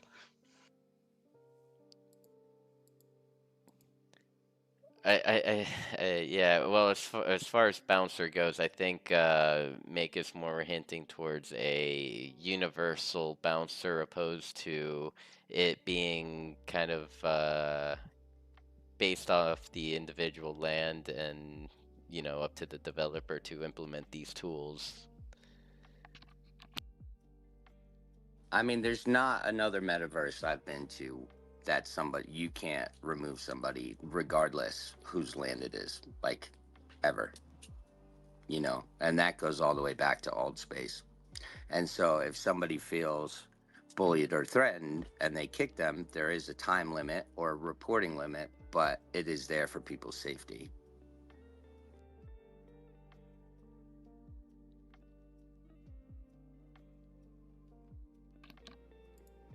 So this could be a push. Oh, sorry. So I saw your mic unmute. Go ahead. I mean, I don't know. I don't think this is up for discussion. On your land, you should be able to fully control what's going on. And honestly, in an ideal world, it should be some kind of plugin that you can install on your land. And then you have a small little screen you can activate and you can remove people, see who is there. Just some basic functionality. Or maybe like an NFT access. Some of these things, it would, of course, nice to have. Now, to be honest, like if I'm on some party and you don't like me and you can just boot me because you don't like me or you feel unsafe, I wouldn't like that, because this opens up just for people not letting you in because for whatever reason, or reporting you because you said something 2 years ago. I think that would be too much for a decentralized platform. But the host or the landowner who is your friend, he can of course do whatever is necessary. So I don't think this should be up for discussion. On your own land, this should be standard functionality. There must be a reason why this doesn't exist. And I would say the new client will probably have it. I don't know if you guys have any info on this. I cannot imagine this not being like priority number one for land management. Not to the level. Like I just said, it's possible. I just said it's possible. There is possibility of implementing a bouncer for your land. Yeah, but it's not like implemented in the built in with the client 2.0. My understanding. Yes, it is. It's not a matter of client, whatever. It's a matter of SDK. It's in the SDK. You want to do it? Well, I mean, I don't know if it's the SDK specifically, but you can actually. Let me think. Yeah, SDK. You get like teleport player based on key. I mean, it's totally possible. I think, Ozzy, everything is possible with the SDK in my mind because Absolutely. I don't know the SDK, and so it's like it's great that everything is possible, but like for the basic user, which is a lot of what Decentraland is. Okay, no, I'm sorry, because Rustan asked me this like a couple of weeks ago. I told him yes, it's possible. He got no problem at all doing it. So it's for the basic user, it's absolutely easy. Rustan is not a basic user. Not a basic user, man. No, no. I think Ozzy, like, I'm still working on my code. Maybe you could help me figure that out, and then I can help the next person. I think also, Absolutely. I think the problem, like if you think about what a real world club is, let's say there's two clubs next to each other, and you got like drum and bass house in one, and then you got like Ozzy Osbourne in the next. You're probably going to hear a little bit of what's going on next door, but if you don't like it, you could add more like soundproofing, or you could put like a giant 5-foot concrete fence up. We don't have that in the chat. And at one time when I was a baby doll and we were working at the Absolute Vodka build, well, there was also a party at Endomac right next door. And so they'd be like, UMAC and Endo would be saying hi, and like we would be saying hi, and like there were two different parties going on at the same time, and it was super confusing. Because then we were like, oh, Rustan's here, and like I don't see him. Oh, because he's next door. So like we don't have that soundproofing ability. You can't just build a 5-foot wall here between parcels. And even as far as like the streams getting messed up, like Seed couldn't have a party for a long time because the stream from their neighbor somehow would like go on the screen there. So I think that there's a lot of cleanup that needs to happen. Like even in chat, if you're where you could toggle maybe like, do I want a closed chat just for just for the CBD space? Like if my neighbor right here was having an event at the same time, like you can't even, I mean, you kind of can't do that. And especially if we were like, let's say I was having some kind of like risque party and they're having church service. I mean, that would be fun. I would actually pay for that shit. But I think that we do have a lot of work to go to like separate the chat out so that the chat doesn't get into each other's face, the stream doesn't go back and forth. And yeah, but maybe Ozzy just can help me with the part to start, and then we can go to the bigger stuff later. That's actually a very good point. I hadn't really like thought of that, because indeed like there isn't enough stuff going on in Decentraland for that to actually be something that I've actually experienced so much. But indeed, a way to make sure that the scenes are seen and experiences like chats and all that really remain constrained to the scenes is something that's missing. I agree with that. But the requests of having a bouncer for your scene or maybe for your world, like if you have it in a world, then the issue is irrelevant. But the possibility of that actually exists. So yeah, that's really what I was saying. You know what would be cool also is like on that term, like having the built-in ability to send a message as soon as a user walks on your land, and not through the SDK, because I know everything's possible with the SDK, but like I'm talking like basic builders. What if there was an option so as soon as somebody comes on my land, they get a pop-up like, hey, welcome to CBD build, join us on Twitter, and like it could be a hi, how are you, BLM. or it could be a welcome, and please, on this property do not stream content. So via VLM has that. He's got, old guy was showing me some pretty cool things, and I think even one of them is you could block certain or specific things, so you would be able to keep somebody out. And yes, you can put up messages like they do in the True Band when somebody arrives that is a VIP. Or you could just put a message out, and you could just put a message out to just one person, or you could make it everybody see it. Yeah, I mean, it would be cool just to have like even like welcome to the land. To learn more about this scene, go to the kiosk at the front of the build or something, like to feel like there's that personal connection. And I see I know we're coming up, so you're probably going to tell me like I could probably do all that if I evolve and like learn something new. He's either going to correct me or hopefully say, yes, you're right, and tell us more. I was going to say a lot of this stuff is doable or could be easily added into Virtual Land Manager, and I spent a long time this week creating a very short and concise 2-minute video on how to install how to create a new scene, a new SDK 7 scene with Virtual Land Manager already installed, and the first response I got was, you lost me at Visual Basic because I said you had to install Visual Studio. So that kind of shot me in the heart and made me realize that no matter how easy I make it for people, someone's always going to find an excuse to not build. So I don't know.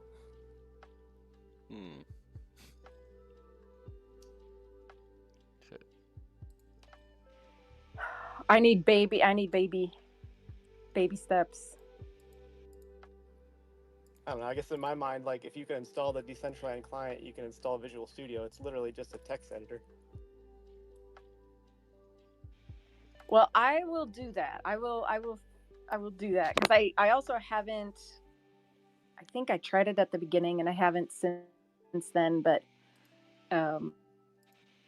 I'm my own worst enemy when it comes to like learning new stuff, and then I make it way harder than it is, and then I do the hard thing, and I'm like, oh, okay, I got this. Like, so Just wanted to throw that out because I've heard a lot of talk about moderation, about like pop-ups and scenes and making it easier to build, and that's like my whole mission is making it easier for people. But no matter how hard I try, there always seems to be some excuse.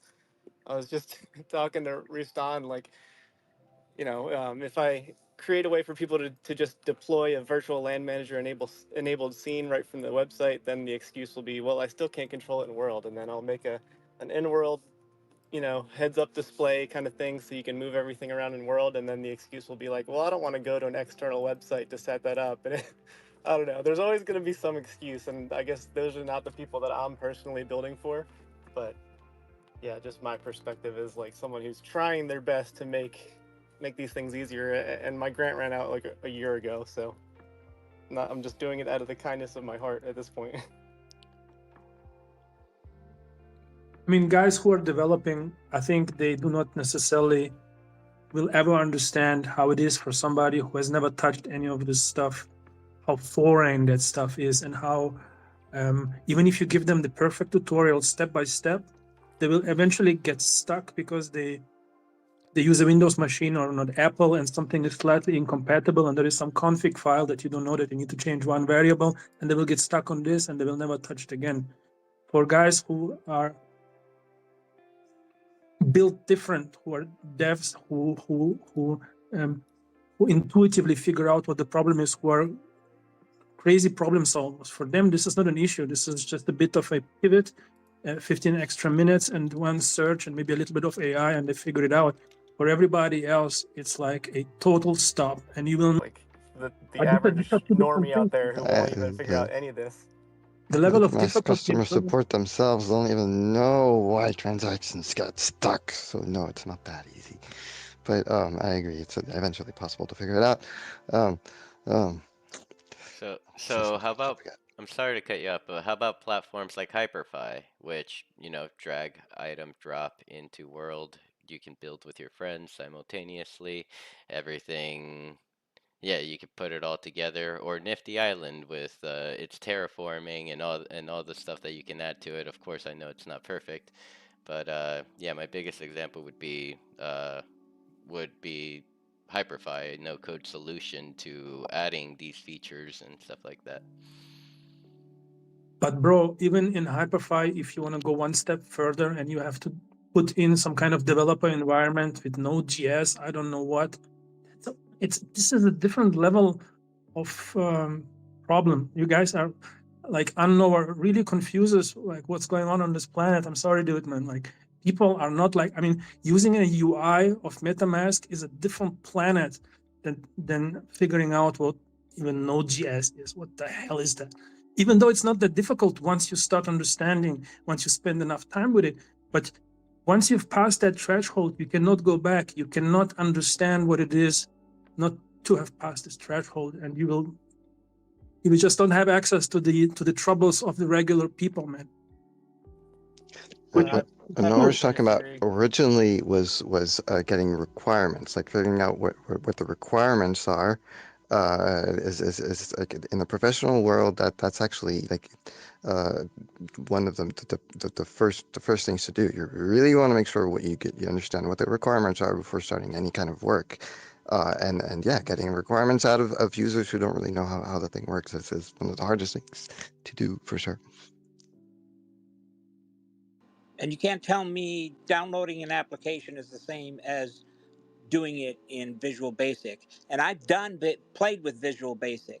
But it's just a text editor. It's just a text editor. It's not Visual Basic. It's Visual Studio. I can't. Nothing works for me now. I barely had a grasp on it in the past, and then when I come back to it, anything I was doing before doesn't work, and I have no idea why. There are some issues with the current the latest. I don't know if it's the current one has been fixed and all that, but there has been some issues, unfortunately, with the add-on, the extension which the foundation provides for Visual Studio Code. So there is stuff going on there. I've been trying to trying to fit that into stuff that I've been trying to catch up with, trying to figure out how to fix. So ultimately, I want to start a Jira server where people can post like the DAO can really keep track of all the issues independently from the foundation. So the foundation can be track of the issues on their own. That's what's not working. I think a big thing that needs to be fixed. That would fix things. And so I think that's yeah. And I even feed the error messages that I get to AI and follow its instructions. It gives me new code to try, and it still doesn't work. Guys, I'm not talking about coding though. I'm just talking about opening a program and then like copying in a text string and then boom, it's done. Like that's all. I'm not talking Yeah, about coding. You don't have to if code you use anything. npm start and all that, yeah, it works just fine. But if you actually try to use the Visual Studio Code extension from the foundation, that's where trouble could arise. I don't know. Seems to work fine for installing this virtual LAN manager template that I created. But I don't know. I'll Yeah, get off my yeah. soapbox. I'm not gonna like sit here and criticize everybody for not using my thing that I built. It's just like it's disappointing to spend so much time making it easy for people. And like, so I went to school for user experience, so I actually do spend in my entire career thinking about how the things are going to be experienced by the people that don't have any experience in coding and stuff like that. Like that's how I build interfaces, like with that person in mind. So I don't know. There are a lot of Yeah. programmers that it's hard for them to imagine life before programming, but I spent 4 years in college thinking about that, so I think I know a little bit better than the average programmer, at least. Hey, hopefully we'll get to be able to use um your platform and the platform that others are developing in the same kind of context. I do agree um promotion of this kind of stuff is it's not happening enough, and this is one of the issues that the DAO is facing. If it's not going through a proposal, it's not really that made aware of, and yeah, that's one of the things that probably we should try to fix. Guys, where do we find Unknower stuff? Unknower, can you give us one last chance? Like, I've just followed you now. I haven't heard about you before, but you're obviously like the G around here. Where can I like try some of your stuff, man? I will put in the effort. So the website is vlm.gg. There's also a pretty extensive documentation site at docs.vlm.gg that you can get to from the main vlm.gg website. And then I, some of the videos I made, well, the video I made is still unlisted, but I did post it in the CBD Discord channel just to get some feedback on it. I'm working on a few more videos that'll complete the series to bring you from installation to like how to actually use it in the UI. But yeah, it's been a work in progress. Yeah, I appreciate it. I think most of the people that maybe they don't even know about this, but I keep on hearing VLM here, VLM there. I was wondering what it is, and finally you're here, man. Virtual Land Manager.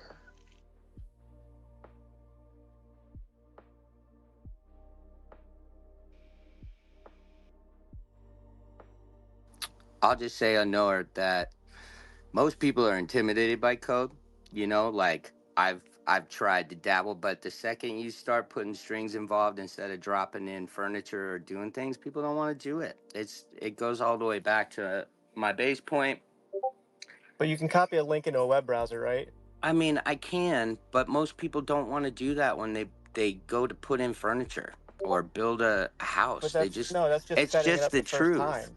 That's just No, setting it I up the first I get time. what you're saying, but most people don't want to do it. Like it's Well, just the then they're truth. hopeless. You know, like Well, I might be hopeless. I you mean, I'll gotta give you the flip side. Like you I still have was to paste in using a path to the GLB you're using, right? Even if you can do it in Hyperfy, you still have to like no, I know dropped where. my I don't know. house Like into it's Hyperfy and honestly, like I went to use what's his name's, builder. Uh and there was an issue and that was going great. Forgive me, somebody remind me the other Lostrum. builder. And the reality is, I couldn't deploy my land because where my or deploy my scene because I had bought my name for my for make and switched wallets, and it's so deep in the registrar that I'm still not listed as the true owner of my name, even though I've done all the steps on Decentraland and even delegated my other wallet, so to make sure everything is crisscrossed and applesauce. And I still can't even deploy my land. So what did I deploy? What I worked on over there? It's like it just if you don't have the sense to troubleshoot the issues, it becomes a very deflating process. And that's Have, why simplicity usually runs the way. have you refreshed the metadata on the Yes. name? Yes. It's Dang, that. so apparently it's too deep in the initial purchase, like wherever they're pulling the data from of whose ownership it is not crossing over officially. I mean, that's my layman's terms. But I've done everything else I could do, including, spend the extra mana to to make sure that it transferred over, and it's too deep in the registrar to deploy it. And that's with a drag and drop system. And so for me to want to go, put in code and figure these things out when I can't even deploy There's land no on code. something that was okay. Fair enough. I will try it. Okay. But there's no question. I'm also going to try putting in that block feature and bring it to my house. And I'd love my bully who's down there to come up and speak about why he felt it was okay to troll me last night. Also, I want to quickly just say, like, I know that the program is called Visual Studio Code, but like that's what you have to install anyway to use the new like visual editor from Decentraland itself, like the foundation tool. So I don't know. I'm not I'm not asking anybody to learn how to code. Like I'm really trying to make this as simple as possible, and the feedback I get just doesn't really make sense. It's more of like an excuse than like an actual, hey, here's the problem that I'm experiencing. Can you help me solve it? So that's where I get kind of impatient with people, or like maybe not impatient, but kind of defeated. Like, why am I even doing this? Well, I'll give it a try, Honor. I will jump with you and take a little lesson, and we'll see what the stop points are for a noob. But I'm willing to do it with you as a total noob. I am Thank too, you. because I mean, I believe that you've probably created something awesome. I also know, like, when I was trying to learn coding, I had Oddjob try to help me, I had Rusan try to help me, and they like I know they were giving 110% of their effort to try to teach this to me, and it just I don't know why, but like it didn't stick in my brain. And SRJ, or sorry, Mr. J. Stickle also did, and for some reason, like the way that he explained it, like it could click. Not saying it clicks much because it's still really hard, but like I think there are different.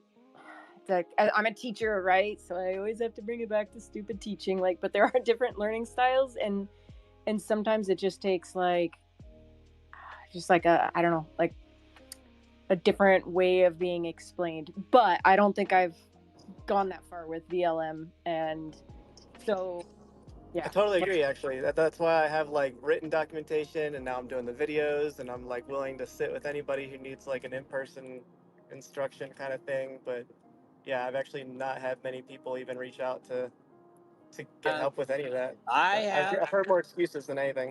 and I've tried to do it. So I've looked at it. I've been there. I've seen it. I've seen it in action. I talk about it. But you also said like I lost you at Visual Basic, which is not even what I'm asking you to install. Well, like I said, after my experience when it says Visual Basic, No, but Visual I'm not Studio coding. is a so Visual Basic is a language. Visual Studio Code is literally just a text editor with some buttons. Like you're just going to be going in and hit buttons. You don't even have to open a file. Okay. Okay, cool. Noah, if you could add me on Discord we'll get something cooking. All right, sweet. Could you do like a AI sound capture where there's a specific jingle, like a 10-second jingle that is like exclusive to your brand? So maybe there's like a Sinful Mew like doot doot doot doot doot jingle, and then set up the AI capture just like what YouTube has that tests for copyrighted music. And then, you know, if Sinful's a DJ, just between every song, doot, doot, doot, doot, doot, just play that. And then if it's detected, it just automatically, you know, kills the stream. I mean, I could see that as being something like, I don't know if that would be, since I know nothing, it sounds really easy to implement. I don't know if I could like kill someone else's stream without integrating into like their web host at some point, because people are like hosting their video streams through their own platforms. So that's not really something that VLM could do, sadly. But you could definitely like program it to play a sound, and that could maybe be copyrighted through that sort of content system. But yeah, if somebody's not streaming through a platform that has that sort of digital rights, I guess, or digital ownership check, and would suspend somebody for that, then there's really nothing you can do. Which goes back to kicking people. Simple as that. At the end of the day, Yeah.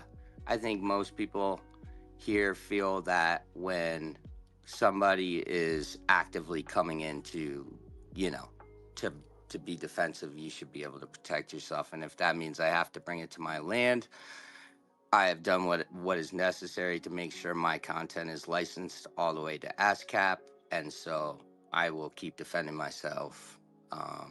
But I won't stand for being trolled or bullied.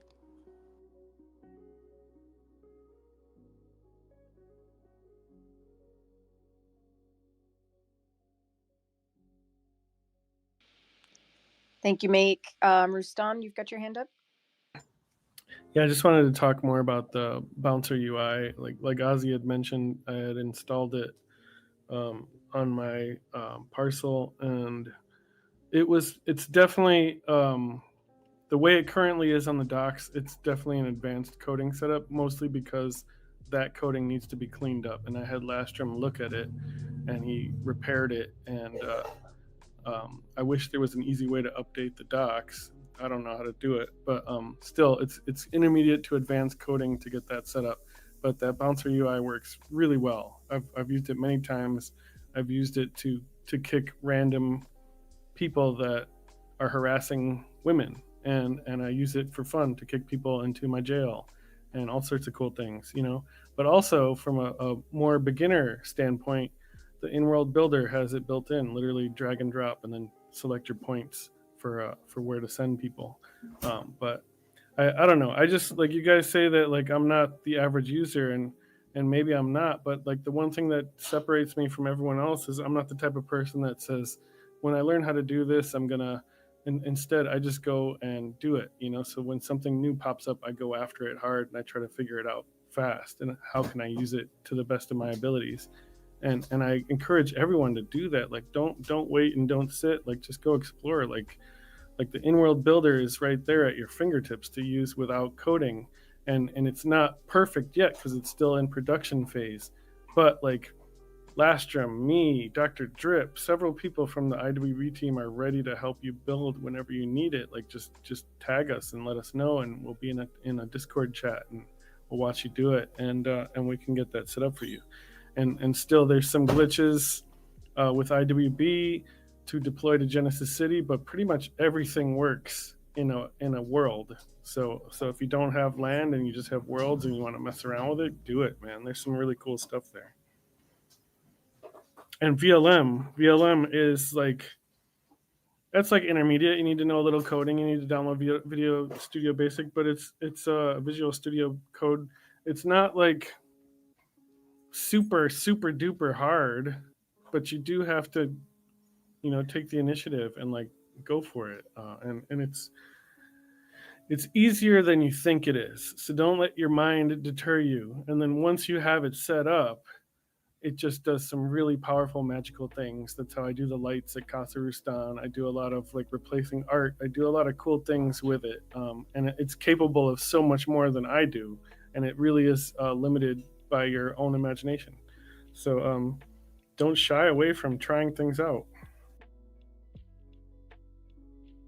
I mean, I can't wait till that gets fixed. I mean, I know with Lastrom we were talking through some stuff also that currently you can't, if you're delegated to use that, you don't have the tools. But I'm hoping that changes, just because at the end of the day, if you delegate somebody rights to your land and rights to build, you should be able to delegate the rights to deploy.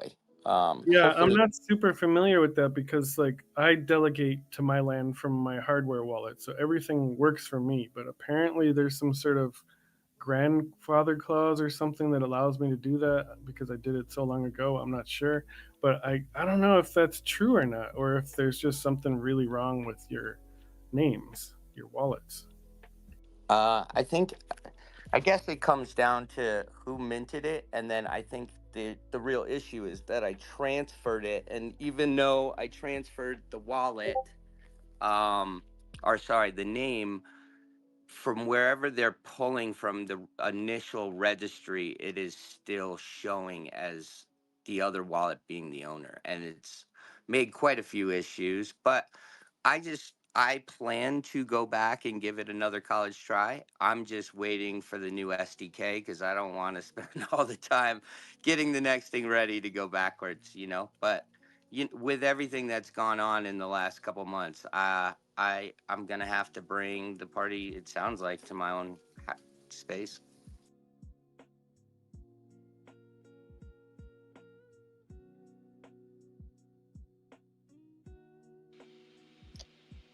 Wilson, I think you're next. Hey guys, just came on just to say hi. I'm loving this chat. I think these are all doing great, and this new virtual land manager, this is the first time I've heard of this, so I do apologise to unknown, but the in-world builder as well, I loved that. The first time I seen that, it was all online, everything was there. This other thing I'm going to look into as well, because I like to get in and try and build stuff and test stuff out. So it's good to hear these things on spaces getting spoke about, because you learn new stuff, and when you do learn about it, you can go in and have a look. So thanks for giving me the update, and I'll definitely look into that as well. By the way, correct me if I'm wrong on Noor. I believe the VLM is going to be added to IWB as a drag and drop feature, so you can bypass the Visual Studio Code and coding setups. But that was nice. That was one of the questions I was thinking, because I thought there was already that implemented, because we played with it, like the bouncer. Yeah, feature. I'm not 100% sure it's official yet, but I believe it's in the works. Because I'm sure we tested that. Like, I'm not sure if it was you that spoke me through it, Rustan, or you might have been able to see some behind the scenes stuff. Yeah, I'm not sure. I remember being able to move people about and do different and send messages to people and give them access, like rights to go to places. I thought it was amazing. So I just wanted to big up the in-world builder and basically just say that I'm going to look into this virtual land manager as well. But that was it.